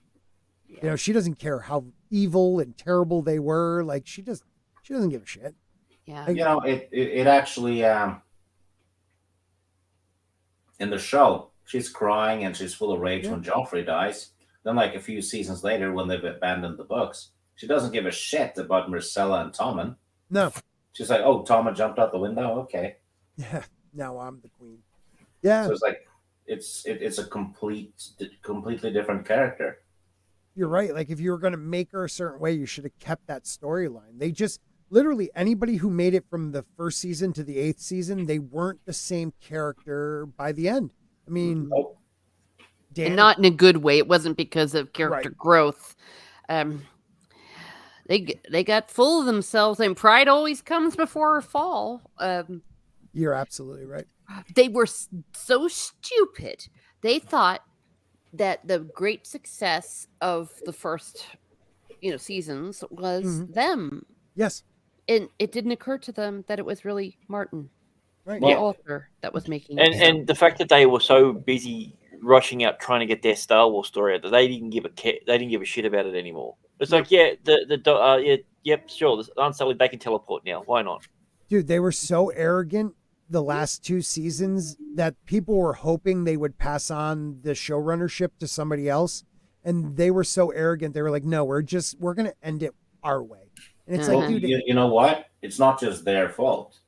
right. It's the viewers too who made excuses for them all through season 5, 6, and 7. Yes, you're absolutely right, man. And all those things they made excuses for had ripple effects, and it ended up in season 8, which was when even the lowest common denominator could spot plot holes. Right. Well, know? season 7 was when, like, my mum, who's a complete normie, picked up on things. She's like, how quick do the birds fly across again? Like, that was like, I was like, no. And I had to explain to her, I said, no, these are Wi-Fi birds. Yeah. So, like, so they go much quicker. Right. They're government birds. They just record everything and send it to the HQ. I mean, think about how many episodes was it them just going from Winterfell to King's Landing in the first season? Yeah, It was the first season. It was like basically. 3 or 4 First half. episodes of the 10 episode season. Because it's from Winterfell to the Wall is almost as far as from Winterfell to King's Landing. Yep. And they showed the trip. Okay. That's part of the journey. Yeah. Part of the journey is like getting there, and they by season 8, it literally had Littlefinger in the Erie, and then in the North the next day, and then back in King. Like, what? It made no sense. The only person that could move that fast would be Gendry running, and a dragon. That's about In the freezing cold. the freezing cold. Oh, Varys, he made it to over to Daenerys and then back to Dorne again in one episode. Right. That's right. And you want to talk about another character? He's literally like writing, like when the girl's like, I think they're onto me. Very season 1 would have slit her throat and left. But he's like, don't worry, kiddo, you're doing a great job. And he's like sitting there writing, notes and sending birds out. Like Out in the open. That would never be him. Yeah, the show stopped being about the source material and it started being about how can we get as many like clippable moments as possible into each episode. Yeah. Like Yeah. anytime you search Game of Thrones, like one of the first things that'll pop up is the what is it, Battle of the Bastards, and Jon takes out his sword and has the Yep. big cavalry charge, and you know, I don't know. There's so And many. then like if Sansa you haven't sitting seen the- there, deciding like had a look on her face like I'll let my brother die. You know, like Oh, what? yeah. If Yeah, you haven't like- seen the pitch meeting for season 8 of Game of Thrones, Oh, that- Ryan Oh George hell does- yes! dude, like it nails everything down to a T. When it's like we don't have any time, it's like we can have more time. It's just like there's just no more time to like everything. He just nails it. Like I didn't watch that yet, and I've watched like all his like Star Wars ones recently. That dude is awesome. Pitch meeting is an awesome. I gotta watch that tonight. That's awesome. yeah, It's because it's definitely true. Though. the season 8 of Game of Thrones one is Yeah. it encapsulates everything with Dumb and Dumber. Well, they got to a point where like King's Landing in the first few seasons was like this beautiful area, and by the last season, it looked like it was in a desert. It was. Yeah. I was gonna say it was in Dawn. Like Yeah. But winter is coming. winter is coming. Oh well, that means we turn to sand. Yeah, all the trees die and like never looked like they were there, and we're like in literally the Middle East of Dorne. Well, you know, like, And also, the Trees longest night was same. literally just a night. yeah. yeah. Yeah, and you still have people arguing if in the last episode if it was snow or ash. Oh, Oh yeah. You know People the King's Landing in season 8? Yeah. When you see it, outside the gates and stuff, mhm. it's the same set they used for the first city Daenerys gets to, with a big black guy is in charge. Oh, And then Karth? put them in. Yeah, it's the same wall. They Oh just my god, I decorated gotta look it. at that. You're right. Yeah. Oh my god, that might be right. Yeah, Yeah, that's why it looks like that. And- That- 'cause and she you just know- walked through the desert. that whole thing is a massive plot hole because you can't, you don't have a huge open area outside of King's Landing, because we see it in every shot of King's Landing. It's just like a narrow path going up Right. onto the shoreline, Water. which is why Stannis attacks in Blackwater Bay, because it's the only place where he can land an army. Right, But according to season 8, he could have just done it outside like the he's gate. an idiot. Yeah, he would have just And not- walked. Yeah, and not just not lost half his army. Literally could have lined them up like 150 to 200 wide and Yeah. walked up to the walls. You're absolutely right, man. Like Yeah. it made Stannis look like a complete moron once again. The show. Yeah, and Tyrion as well, because Tyrion's the one who says, "Oh yeah, he can only attack from Blackwater Bay." Like, no, there's a huge open field outside the town gate. Maybe he'll use that one. No, Yeah. Oh my god, you're so Well, right.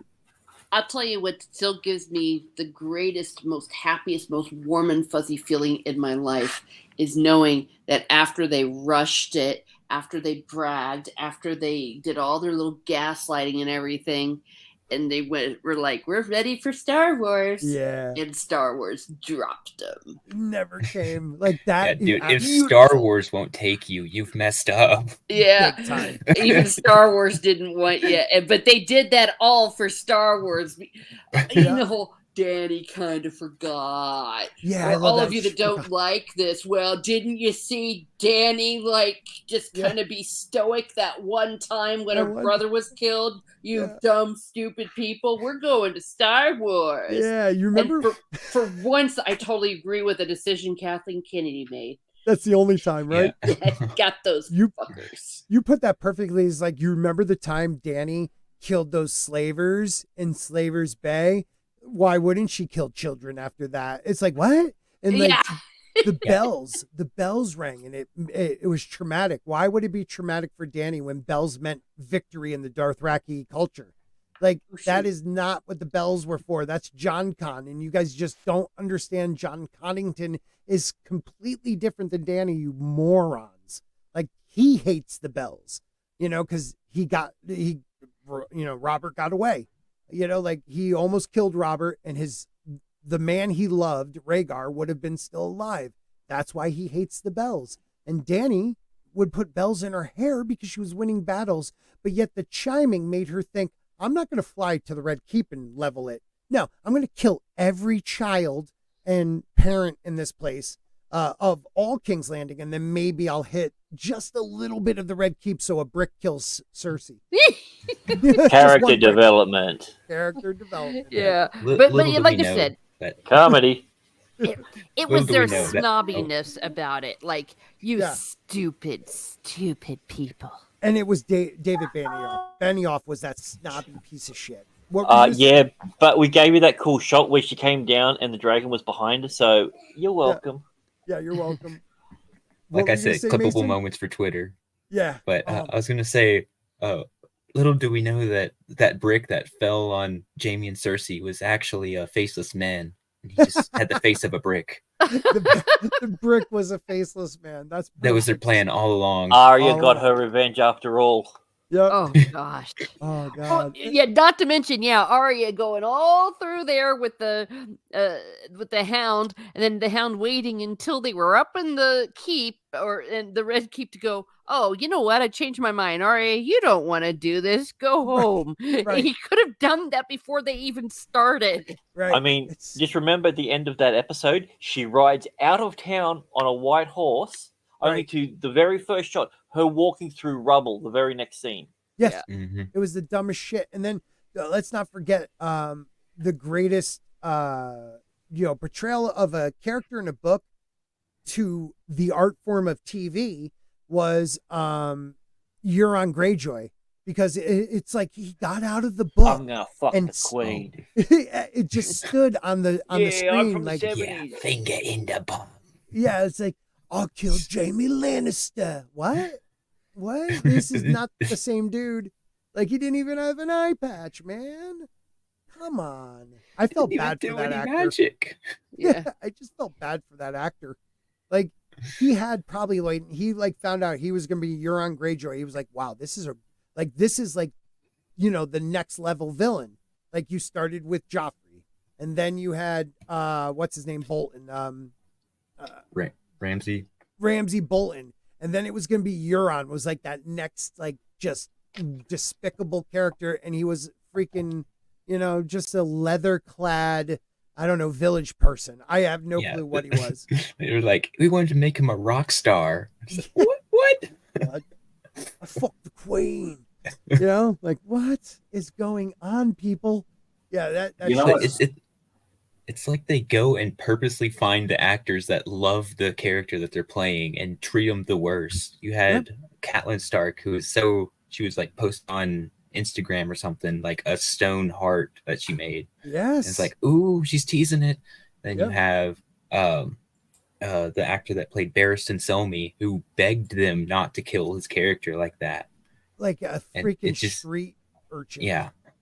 The Stannis actor said season 5, the Mhm. script read like a 70s porno. Did he really? Yeah. Oh, yeah. I didn't read that. That's awesome. Yeah. He Send me said the it flat link. out. Yeah, I would love Yeah. to read that one. Did you know that with when Euron first came back and he did the whole drowning sequence, he was actually supposed to die there? Drowning sequence when he. Yeah, where where after he he's rite comes of up and- passage. Yes. Yeah. So Benioff and everything said, wouldn't it be better if we just kill him off there? What? They were literally going to bring him back just to get him to drown there. Oh my god, that's dumb. You know what's really sad? That Nobody would have been has a better done- ending. Say that again, Sid. You know what's really sad is that since the Lord of the Rings trilogy of movies, nobody's done a good fantasy adaptation. Yeah, I can't think Yeah, of. I mean, A they solid one. they Dude, fucked up the Shannara show. They fucked up the Sword of Truth. Have you With heard the of the legend. Rings of Power, my friend? Yeah. Dude, that makes me so mad. Or even the Hobbit. Right now, you have so Well, many different fantasy books being adapted, Mm. and they all look the same. They're all just as low effort as possible.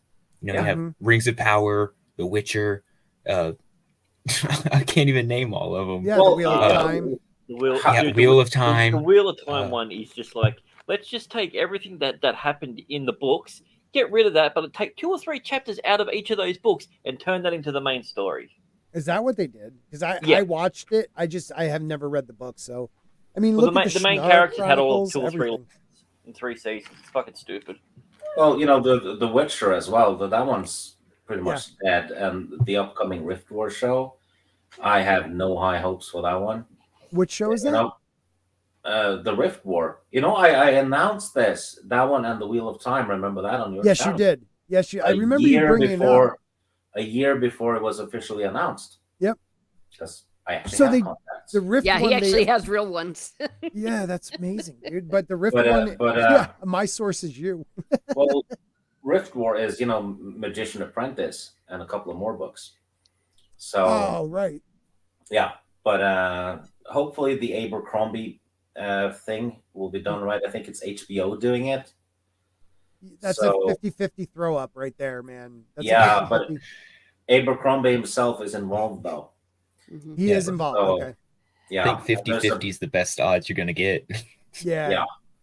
Now, what else is there? Let's think about this. Well, What, House of Dragons it's a shit show from the get go because it's tying into the I hated that. season 8 of Game of Thrones Yeah. TV show. It's not following the books, is it? But the problem is, it's just so well acted and like visually good. That's the problem.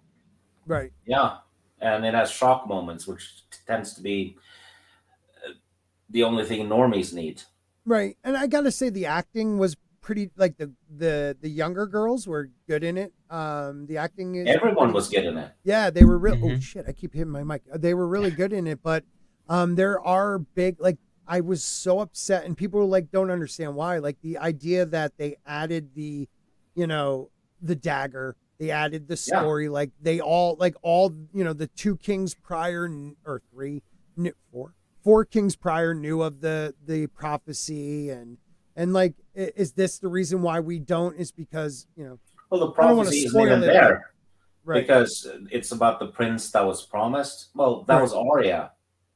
Right. That's not a prince.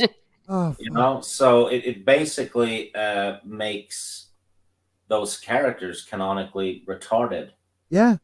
because they're dead wrong. There's not going to be a long night. It's going to be like a little weekend where it's cold, Right. and Right. then apparently the seasons completely end on that planet, which means becomes everyone's going to desert. die. It just becomes a 'Cause- desert. Yeah, there's no longer going to be a winter, Yeah.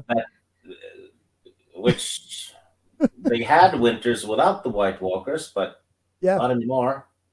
Yeah. And George talked like he kind of touched on it. Someone asked him the unusual length of the seasons. Is that something to do with magic? And he touched on that. Yeah, there something happened that caused that, and it could have been the beginning of the White Walkers, but we don't know yet what he's trying to tell us. But magic did cause these long seasons.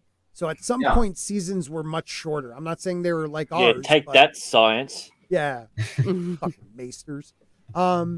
There's so many like the beauty of George's writing was like even after season 1, I would say like beginning season 4, you started realizing David and Dan couldn't write for shit, and like they were even thinking like you said before that they started believing it was their show, right?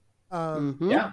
And they started like not involving George. And like when you get to a point where the creator of the books is tweeting about a different show on the series finale of his show, you fucked up. Mhm. Yeah, I love that theory. Oh yeah, I love that's that like theory. pretty much confirmed. Yeah, wait a minute. Let me bring that theory Wait, up. real Varys quick. is a mermaid? Yeah, merman. Oh, I'll bring it merman. up. Hold on. Mer them. I think Varys is egg. Yeah, we've talked about that many times, and there's a Oh, he's round and bald. That makes sense now. well, he's a little young to be egg, but magic. Also, they cut his dick off for a blood sacrifice, and king's blood, right? Yes, Is usually used for that. yes. So he And we has don't know to what have happens king's with blood. Egg. Yeah, And that's a big mystery. And given that Egg has his own short story books, Yeah. he's important. Well, then who's Dunk? The Dunk's dead. Dunk's But dead, man. it just doesn't work if it's just egg. Fire White. Oh, that works. I'm back I in. mean, There. don't forget- Well, Aegon the sixth has duck. Sounds like dunk. You say it wrong. Yeah, he does. Yeah, I thought of that too. He has duck instead of dunk. That he has kind of the same setup. All right, so this is it. Let me see if I can make it a little bigger. Well, Dunk is dead because George Martin said there were descendants of Dunk. Right, you have in this- Brienne, and you have Hodor, most likely. I think it's Hodor. Yeah, no, I think he confirmed Brienne is also a descendant. But I definitely think Hodor.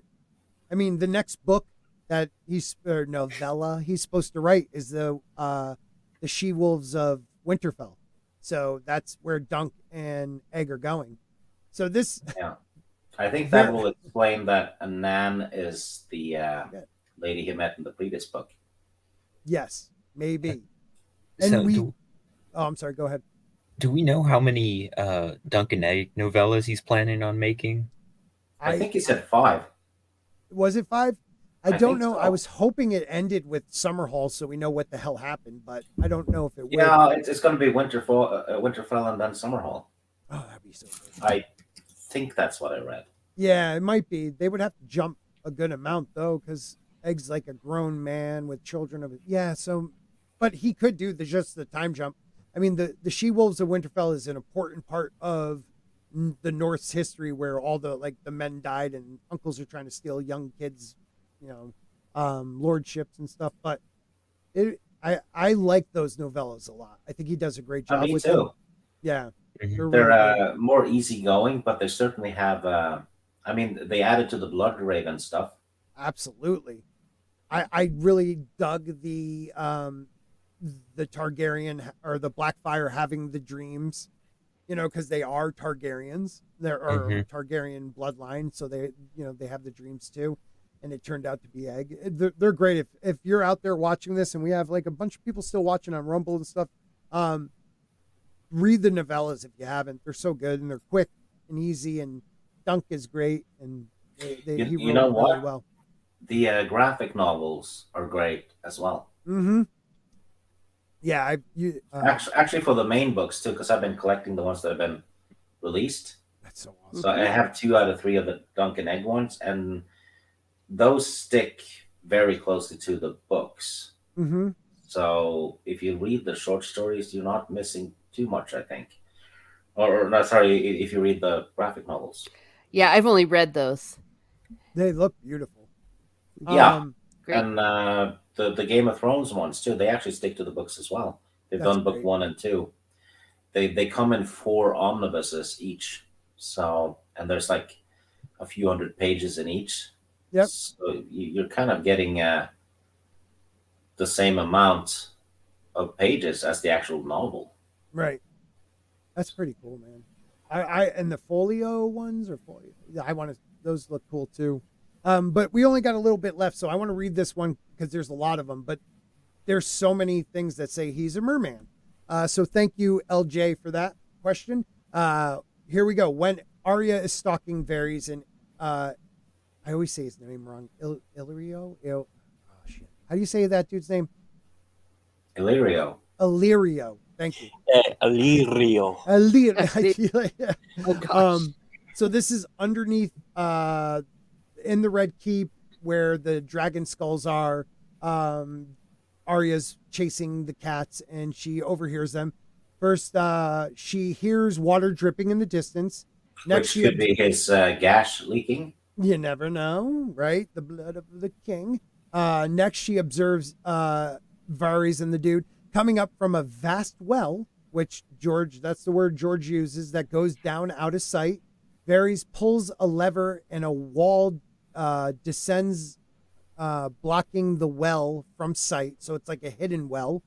After the two come up, Arya trails them for quite a long distance, gradually descending. Finally, she loses them. Yep, go ahead. Side note, you know how Arya is supposed to kill someone important? Yeah.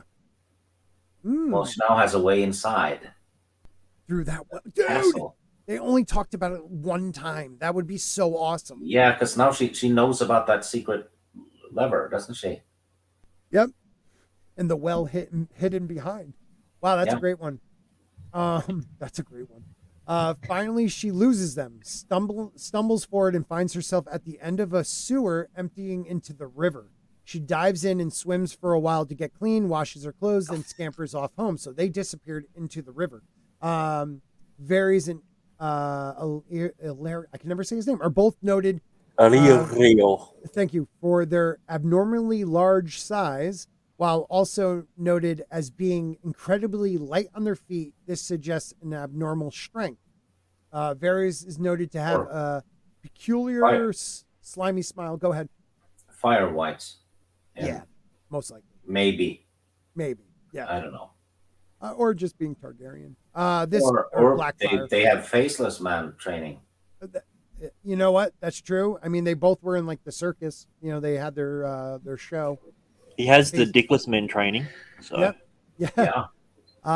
So slimy smile. This could be interpreted to mean he does not show his teeth, and that could be because he has very abnormal teeth, like fucking sharks. When Tyrion threatened to throw Varys overboard, Varys retorted that he would be surprised at the result, meaning Tyrion would be surprised.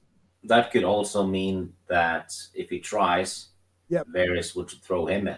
Right, kick his because ass. Varys knows how to defend himself. Yep. Yeah, because he had to for years after getting his member cut off. There is noted to be no bed in Varys' quarters. If he is a merling, he would likely sleep at sea, or like most fish, perhaps not at all. Or he's a firewhite. Another character we know with peculiar teeth is Biter, another abnormally large man with enormous strength. Who's to say Varys isn't Biter? The idea that this barely sentient being sat around and filed all his teeth just to scare people is absurd. For Biter, he's talking about. Well, he's a psycho though, isn't he? Yes. Yeah, definitely.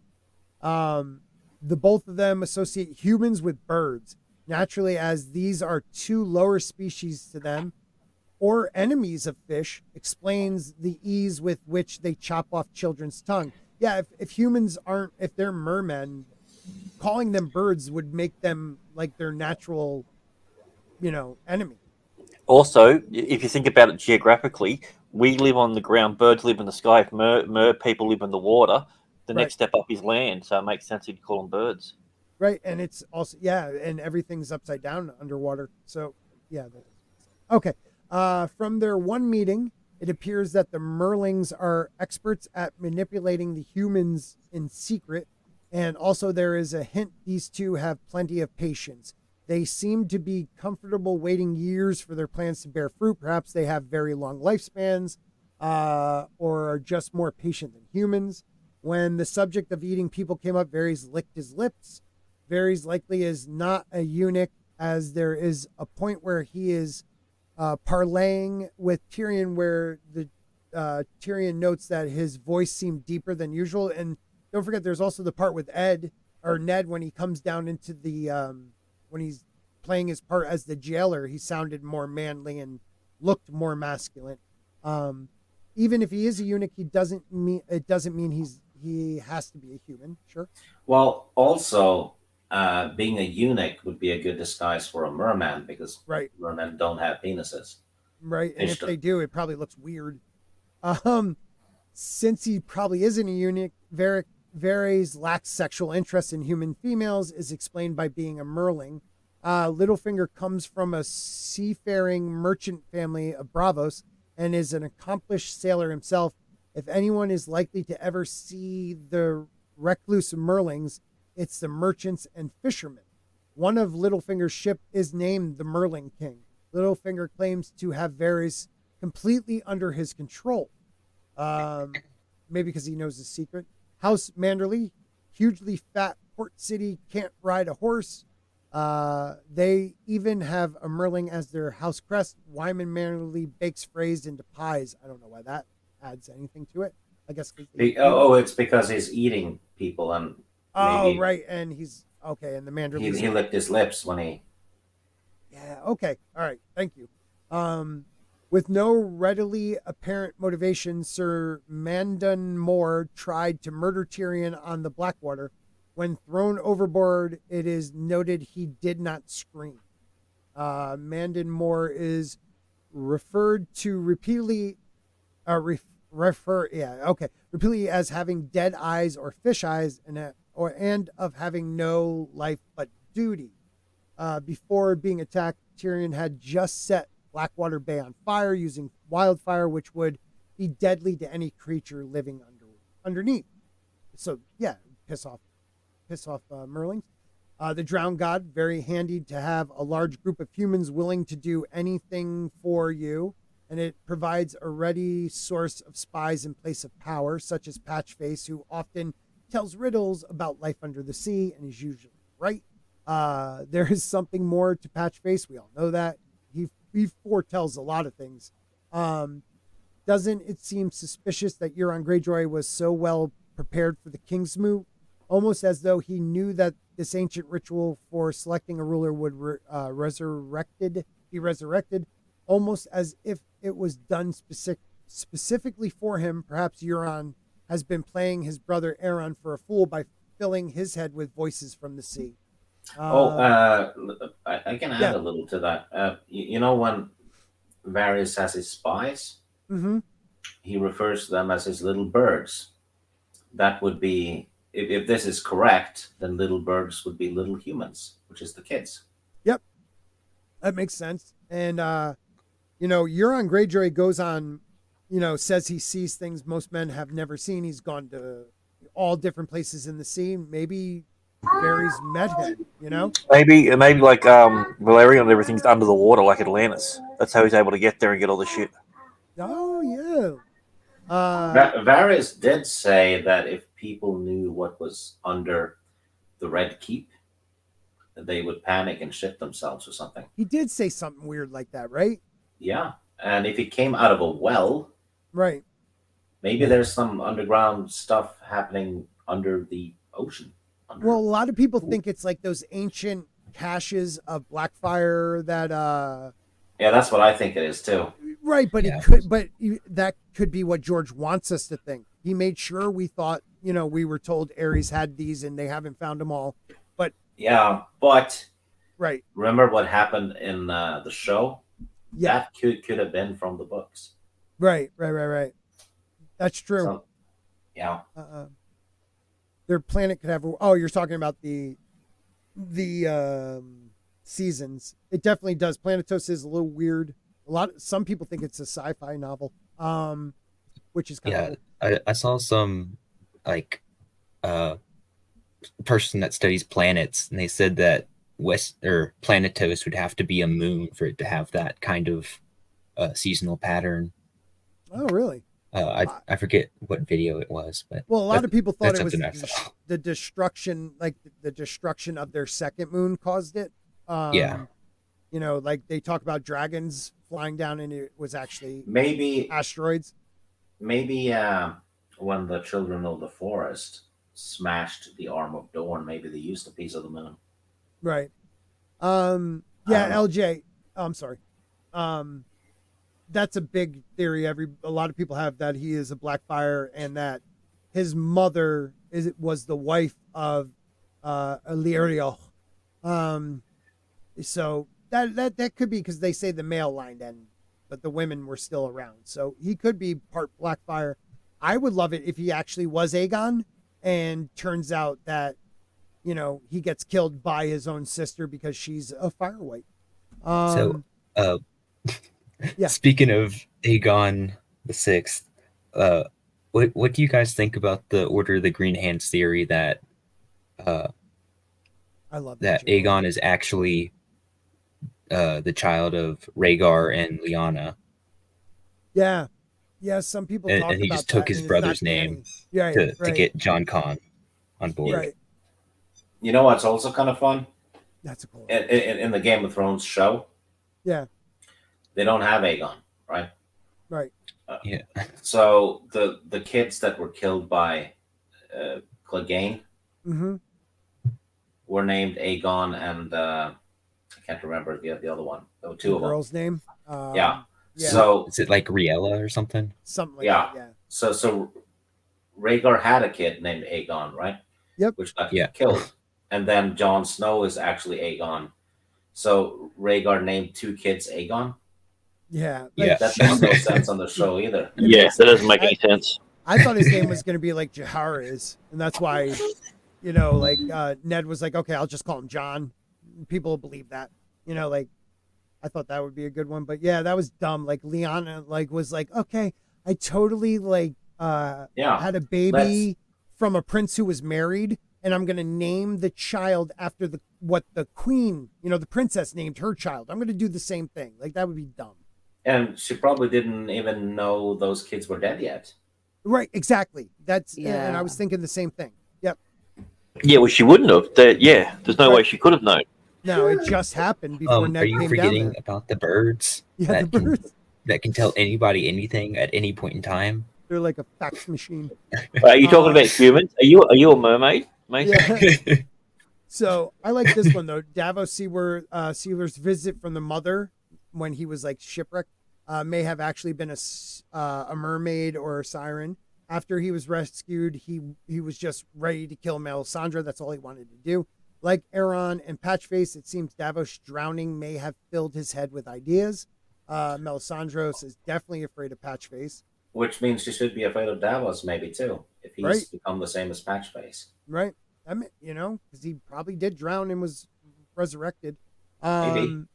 And people are like, oh, there's no drown god. I believe there is something in the water, and I don't know if it's connected to some, you know, one of the other gods. But So what you reckon? You reckon Davos drowned and then came back? yeah, he was like resurrected by the drown god on that Is rock it like the Battle of? after the battle of So- Blackfire. So Patchface drowns at Blackwater. at Dragonstone, or pretty close to No, its Storm's End. Wrecker's Bay. Yeah, Storm's End. Oh, it's Storm's End. Yeah. And shoot, I don't remember where Storm's End is on the map. Storm's End is just south of King's Landing. It's like a big harbor or a big like bay, like almost like where like New Orleans would be. Okay, so it's know? still at the edge of the Blackwater Bay. Yeah, kinda. It's its So- own thing though. But yeah. So if Patchface drowned and saw mer people, then they could be in the Blackwater Bay potentially, saving Davos. Let me look at this. Wait a minute. Here we go. No, that's Yeah. not it. Yeah, pull up the map. It's a little hard to See. see because I can't. This is a different one, but if you look where, let me see if you can see it better here. He was down for 3 days, wasn't it? Oh After yeah, the ship was down. you can see Storm's End. It's quite a way off. Yeah, Yeah. it's Okay, it's yeah. definitely- I was thinking wrong then. Never Like mind. look straight down from the God's Eye. The first banner you see is King's Landing, and then below that next banner is Storm's End. So that's a big difference. But that's where they crashed, and he died or was drowned, but came back days later. You know, 3 days. I think it was 3 days from memory. it's always a lot of big Yeah. It's always Something like 3. that. It seems Yeah. to be. Brienne is told about squishers by one of her companions. They are described as men eating fish people that walk on 2 feet. So like they have heads of, they're described as like the reverse of a mermaid. So like the top body is a fish, the bottom is a man. If you were to give a baby the name Varys in our world today, it would mean the following: Varys, Varai, stream, Varish, sleeping on the sea. The storms come and go. We're almost done. The storms come and go. The waves crash overhead. The big fish eats the little fish, and I keep on paddling is one of Varys' great quotes. What do Varys and Illyrio want with dragons? This is more speculative, but consider this. When you bring ice and fire together, you get water. Is it as simple as this? Bring the dragons north and melt the ice, including perhaps the entire wall. Holy shit, yeah, that would bring up the level of water. What you have done then is raise the coastline around the entire world, a magical global melt. That does make wall, sense. The wall that isn't big enough to do that. There's You no don't way in the world. No. Well, the wall. Think about it. It's over 700 feet tall. Yeah. It's the length of the north. That's a big distance, and it's also Yeah, but probably it's 20 only to 30 feet wide. it's only going to dissipate that much of its. Yeah, Body. you're right. Yeah, probably. Well, when winter happens, right, and then the snow will melt after winter, that will have the same effect. Right. If it's a gradual melt, if it ought to all of a sudden, yeah, it would take the dragons even long too. But if it would all of a sudden melt, I mean, think about how much ice cap that would be, because it's 700 feet. Well, yeah, you're right. Yeah, Not 2 miles in depth, right? That one's thin because it's like, okay, let's thin. get the dragons to melt the wall. Yeah, That'll raise the sea level a little bit. Not What's- like a right. Oh like I a- mean, It would be a cool wave to ride down. right. Hey, Yeah. every inch counts. Yeah, yeah, that's what I was told. but they can already walk on land anyway. Right.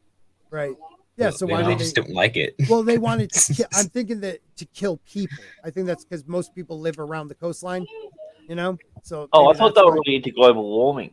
Oh, Yeah, okay. no, they're totally into just let's bring up the fucking levels. What do the Merlings get out of this? I don't know how to say that. Lebensraum? More ocean real estate. Whatever. Lebensraum. It's Yeah, what living does that mean? space. Oh, okay. That's what someone that rhymes with Mittler talked Okay. about. Gotcha. Oh, Johnny That- Dittler. Yeah, I like that guy. Yeah, dude, that dude Yeah. Steve is awesome. Yeah. If the flooding were extreme enough, which it wouldn't be, only a few islands would remain. Now, that places like the Erie, it could not be that much. Littlefinger, the Merling King, has made his seat in the Erie. If this, I mean, they got some good ideas. If this theory is correct, Littlefinger would have been made king of the Merlings, giving him a new take on the meaning to his ship. Okay, dude, I have so many people who think this is a great theory. It is. I think it's bad. Yeah, it's not even like it's stretching so much. Yeah, they're taking anything and stretching it to make it kind of fit, even if it doesn't. Right. Right? Right. And There's something fishy about Varys. Ah. Yes. Ah, You see what he did? yeah. there? Oh, Uh, yes. What kills me though too is like the whole thing's about Varys, and at the very end, it's like, and Littlefinger will end up being the king of the Mer people. What? That What makes no the sense. hell? That makes no sense.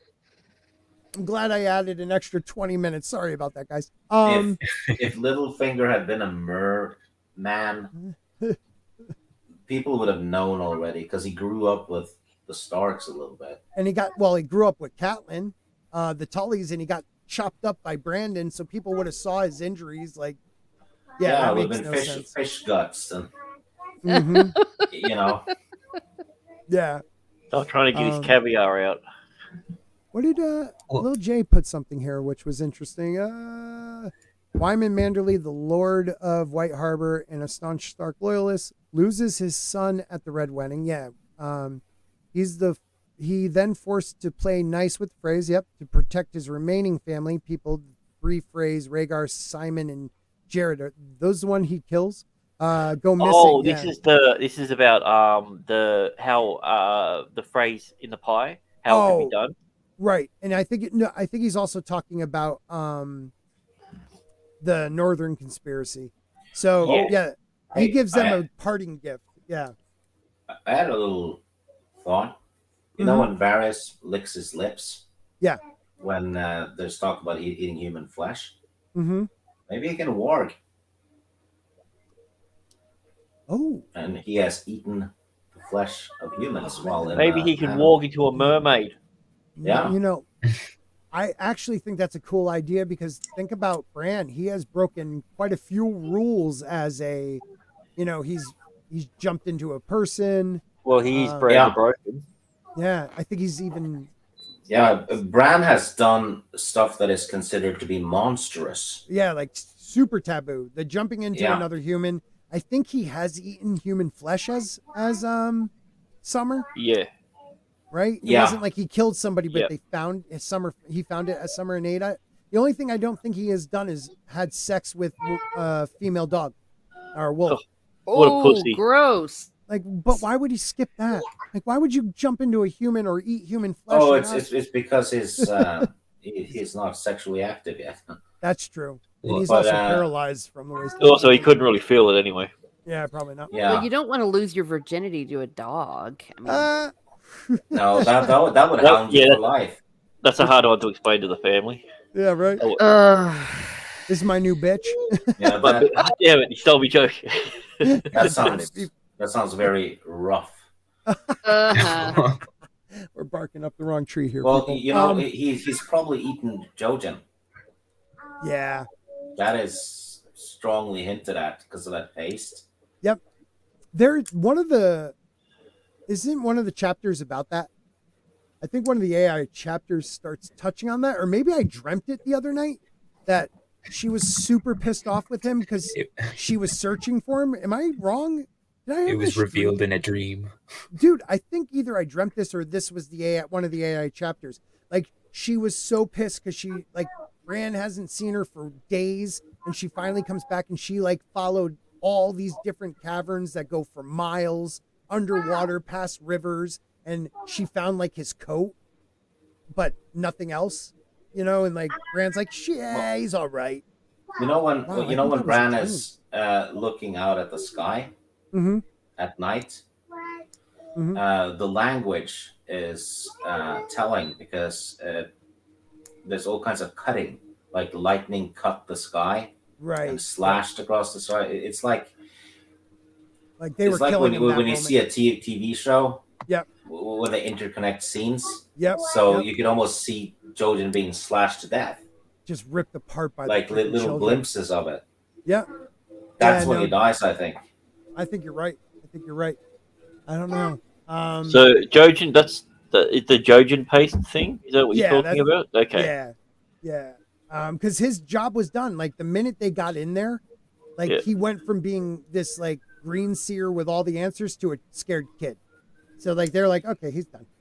You know, that fits perfectly with the Ragnarok stuff because there's a guy who's wise beyond his years, full of knowledge, called Clawseer, right? Like the old search engine.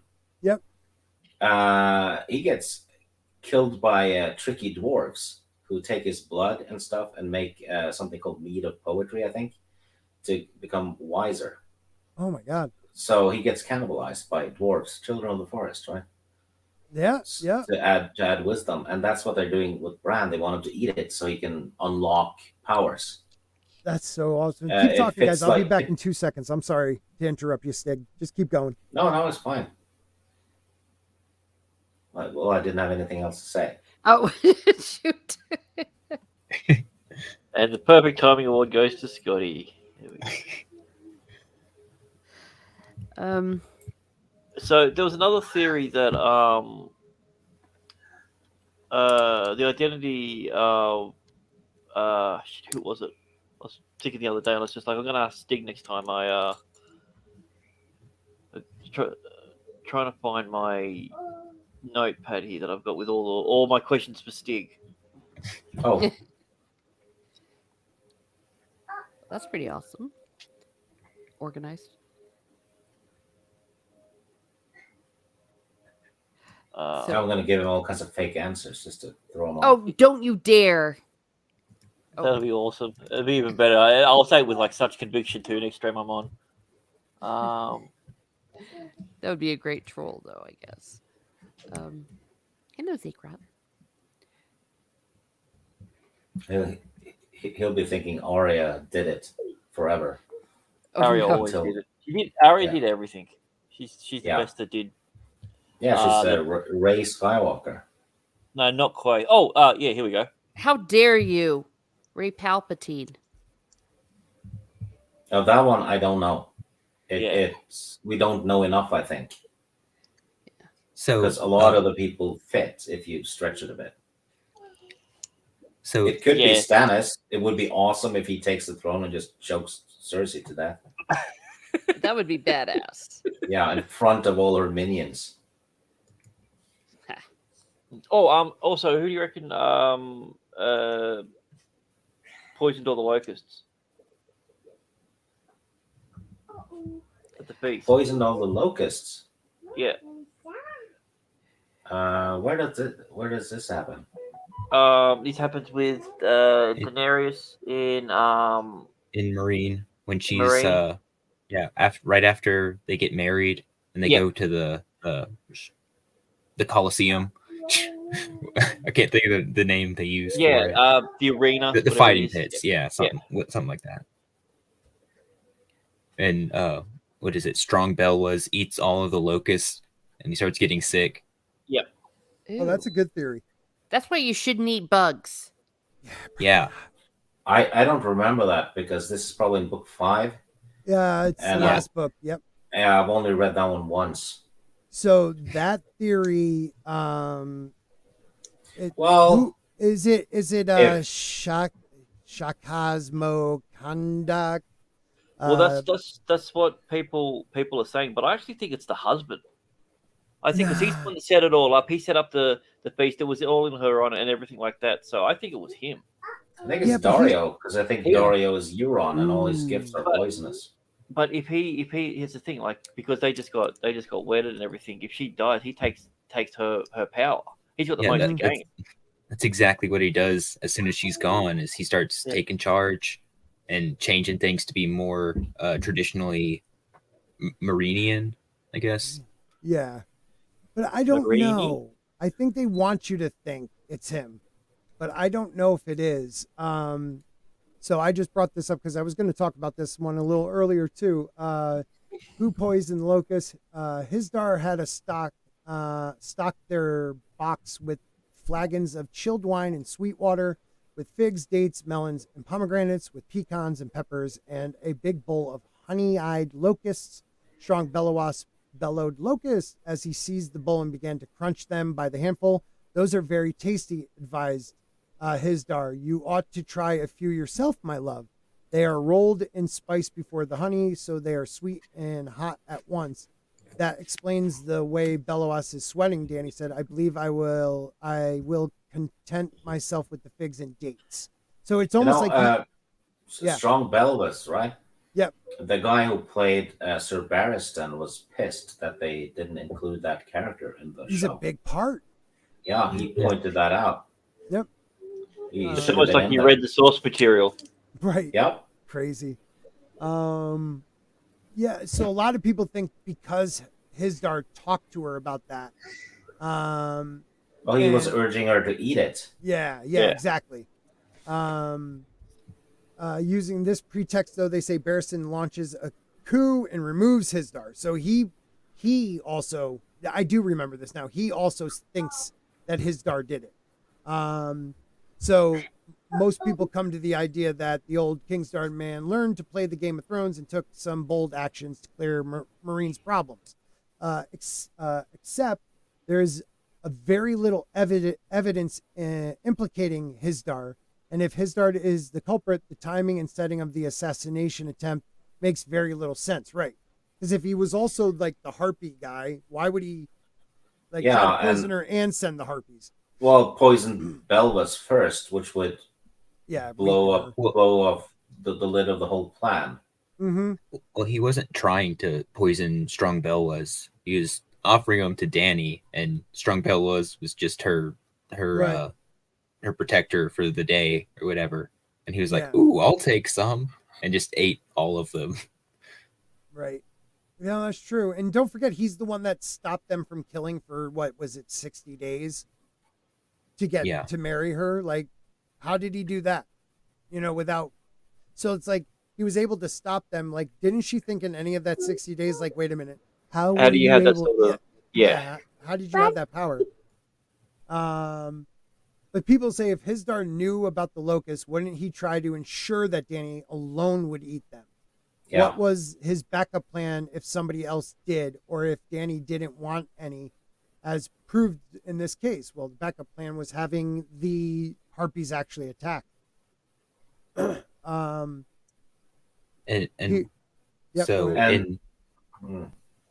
Game of Thrones, you had the wine guy try and poison her.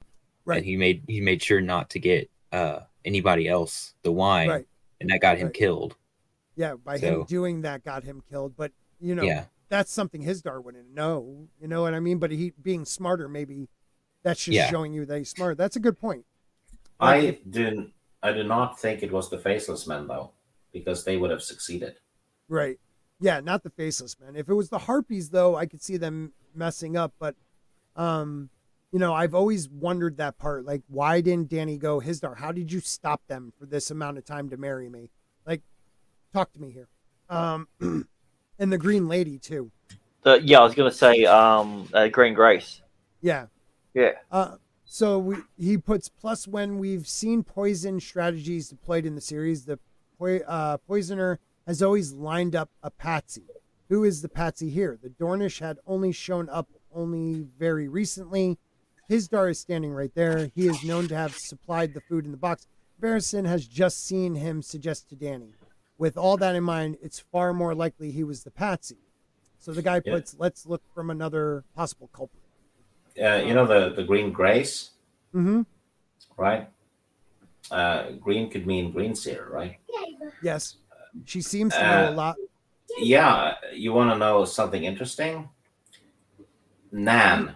If you use the Nan as a name, Yep. It means grace. Really? Yeah. I wouldn't doubt Nan having some type of power. Yeah. And where is she? Yeah, we never found a body. We never heard anything that happened to her. Yeah. And Nan means grace. Look it up. Yeah, what the hell did happen? So if your nan's name is Grace, is that Grace? Grace.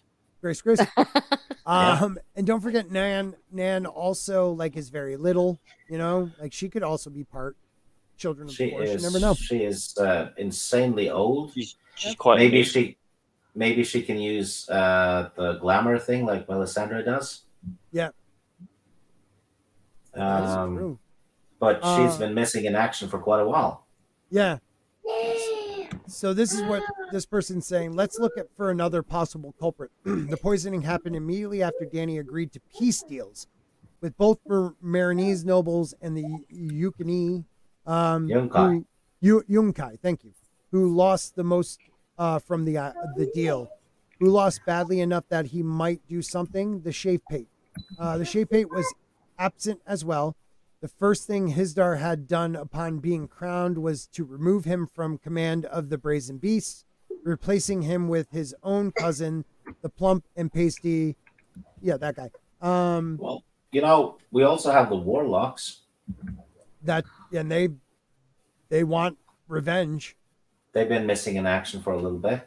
Yep. The only time we hear about them, and granted, it's only a sample chapter is the Forsaken. Yeah. Good chapter though. Yeah, awesome chapter. And there's like not, you know, it's not all the warlocks either.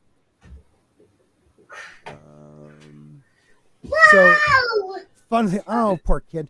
The Warlocks got completely ditched in the show as well. They tried to kill Daenerys when Barristan saved her, and then we never saw them again. Yep. Yeah, that was it. Yeah. The little girl was a warlock. Yeah.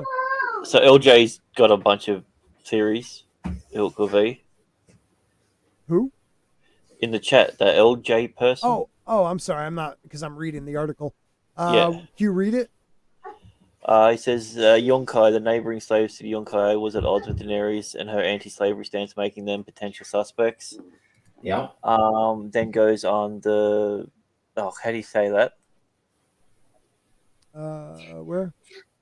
On the screen. Aro Zohan Davos. Zano Davos. That's the guy from Cart. Yeah.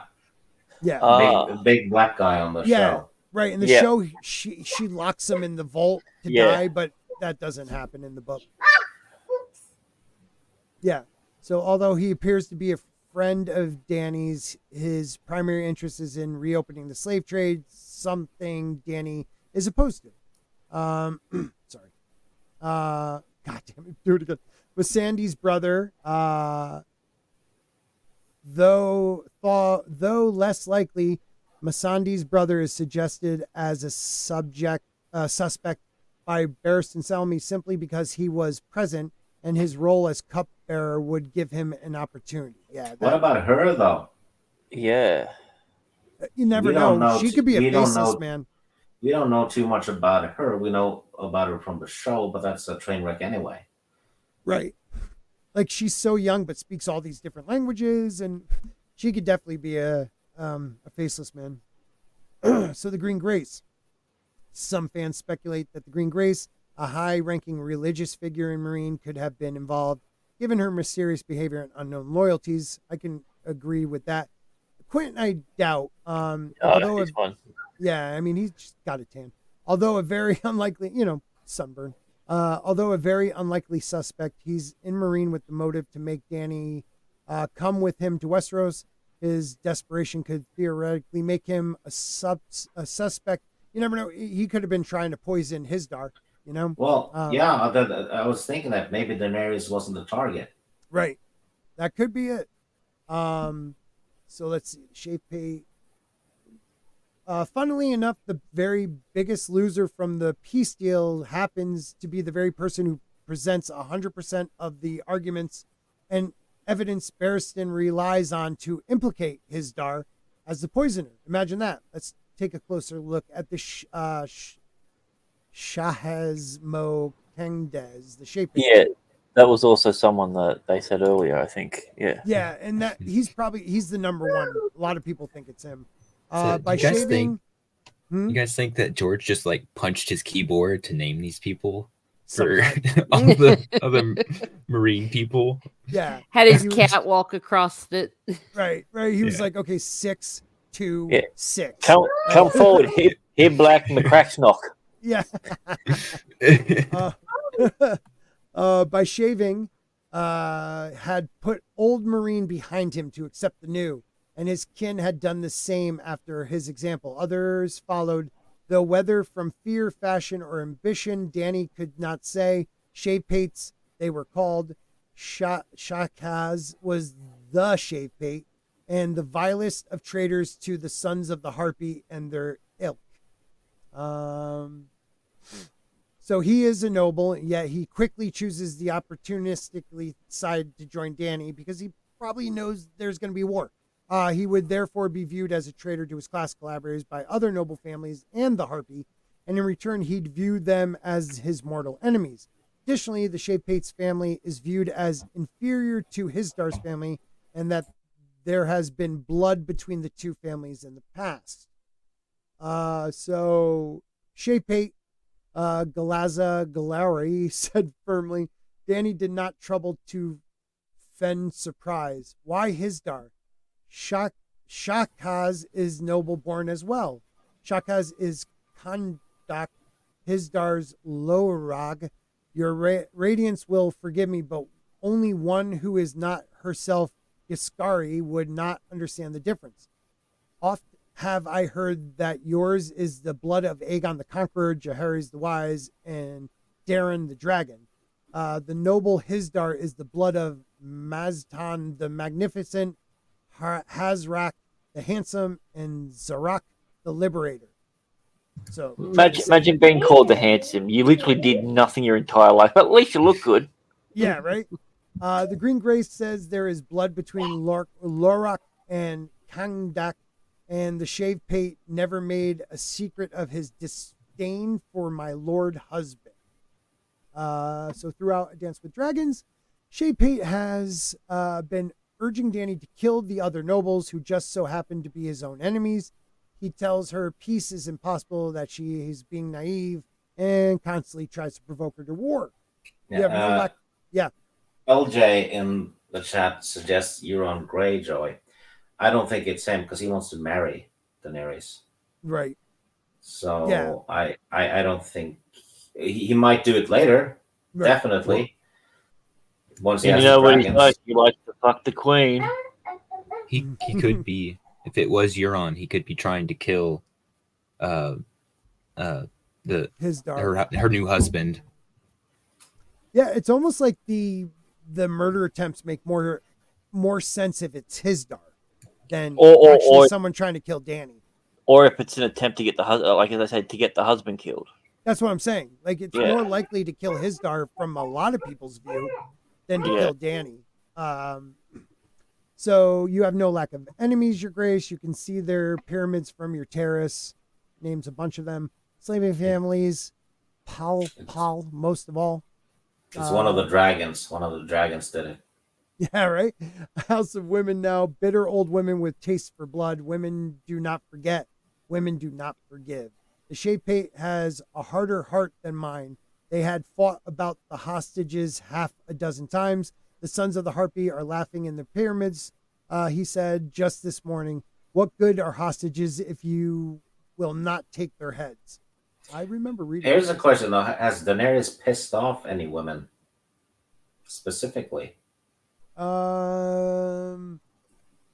They don't come right out and say it, but I think the Green Grace is pissed off by her presence, but acting very sweet to her.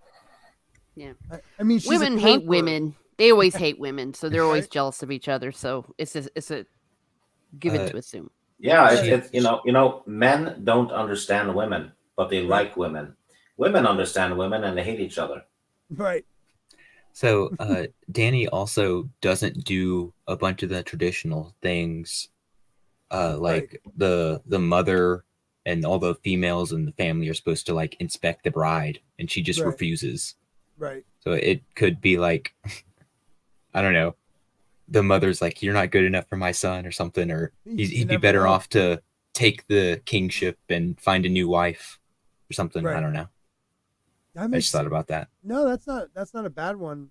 Yeah, they talk about how she has all these enemies in the city. If I send the brazen beast into the pyramids, it will mean open war inside the city. I have to trust Hisdar. I have to have hope for peace.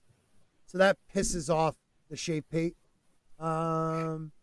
He keeps telling Dany to kill all the hostages, kill all the people in all the other pyramids, hardening nobles against Dany.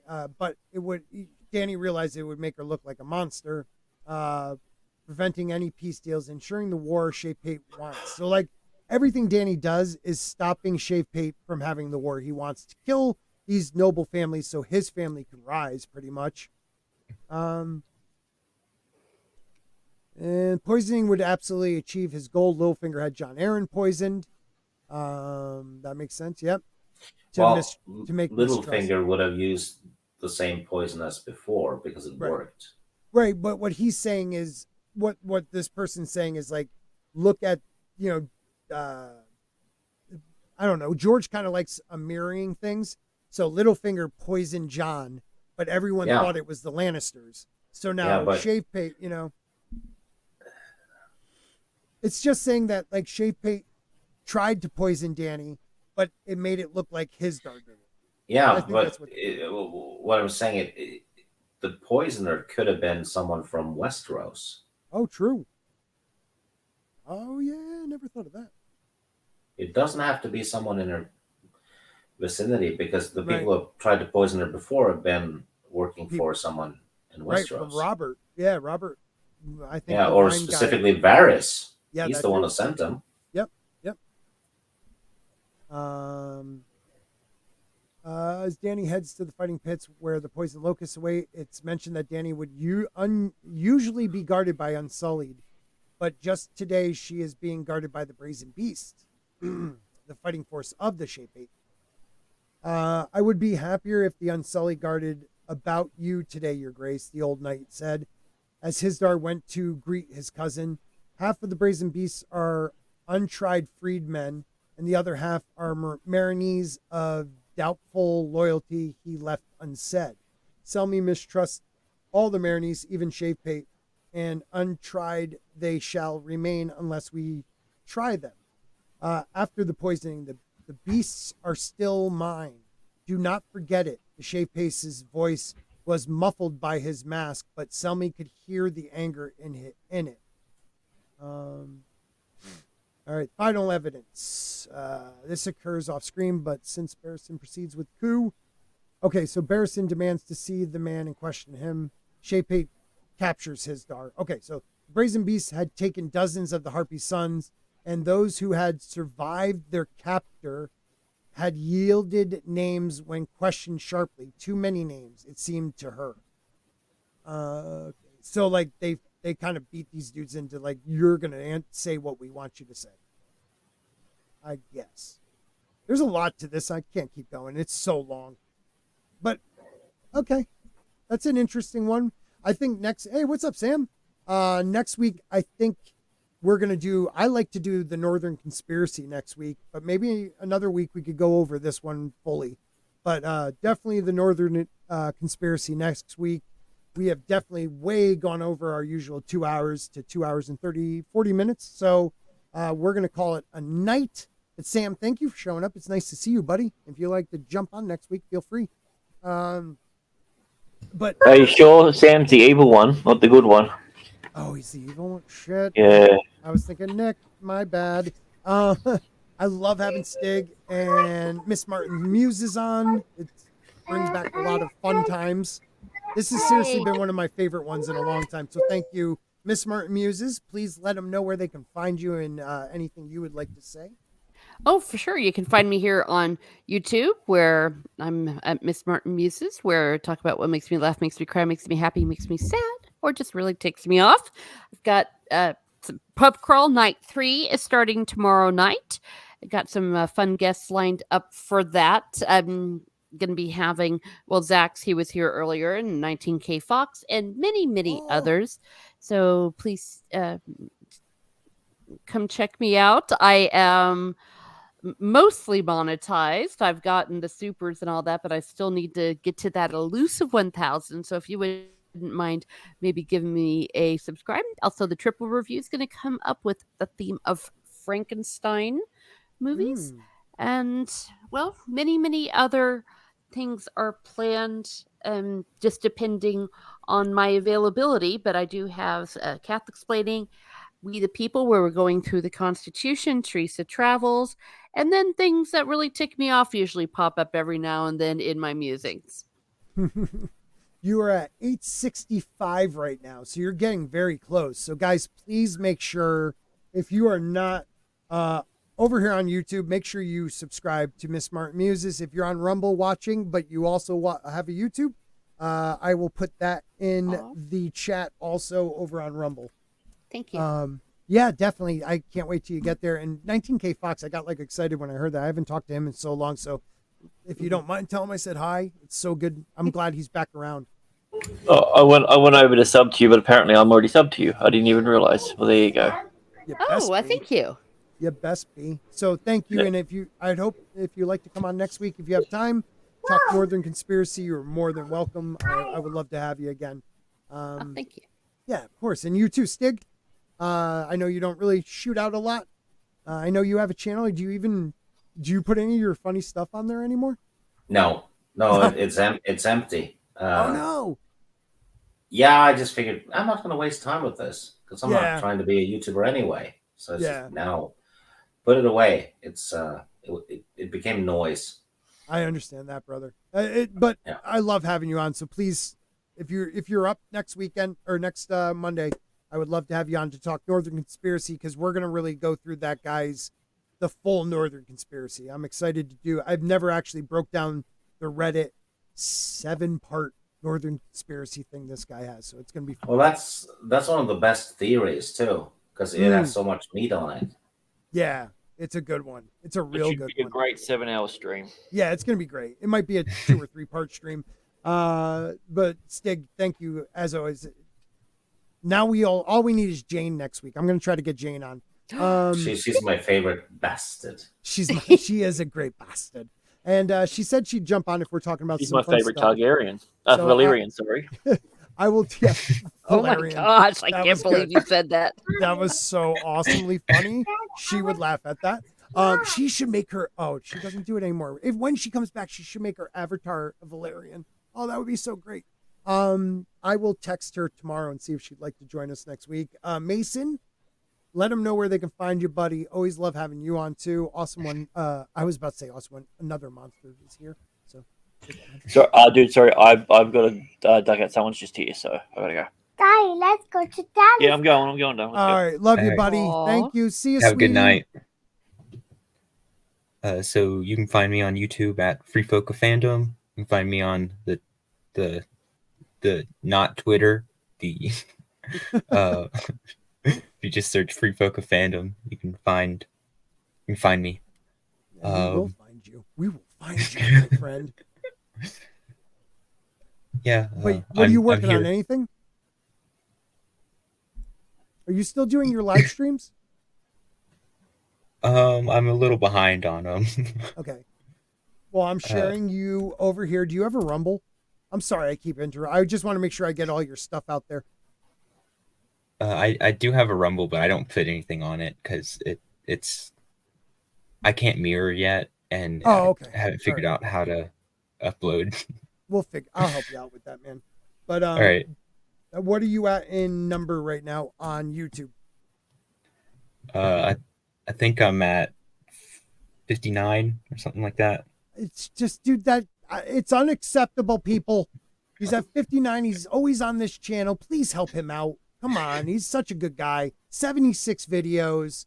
Let's make sure we get him to 100 very soon so he can do some more stuff on his channel, please. So if you are not, it's at Free Folk of Fandom, all one word. Make sure you guys check him out. I shared it both on Rumble and on the good old YouTube.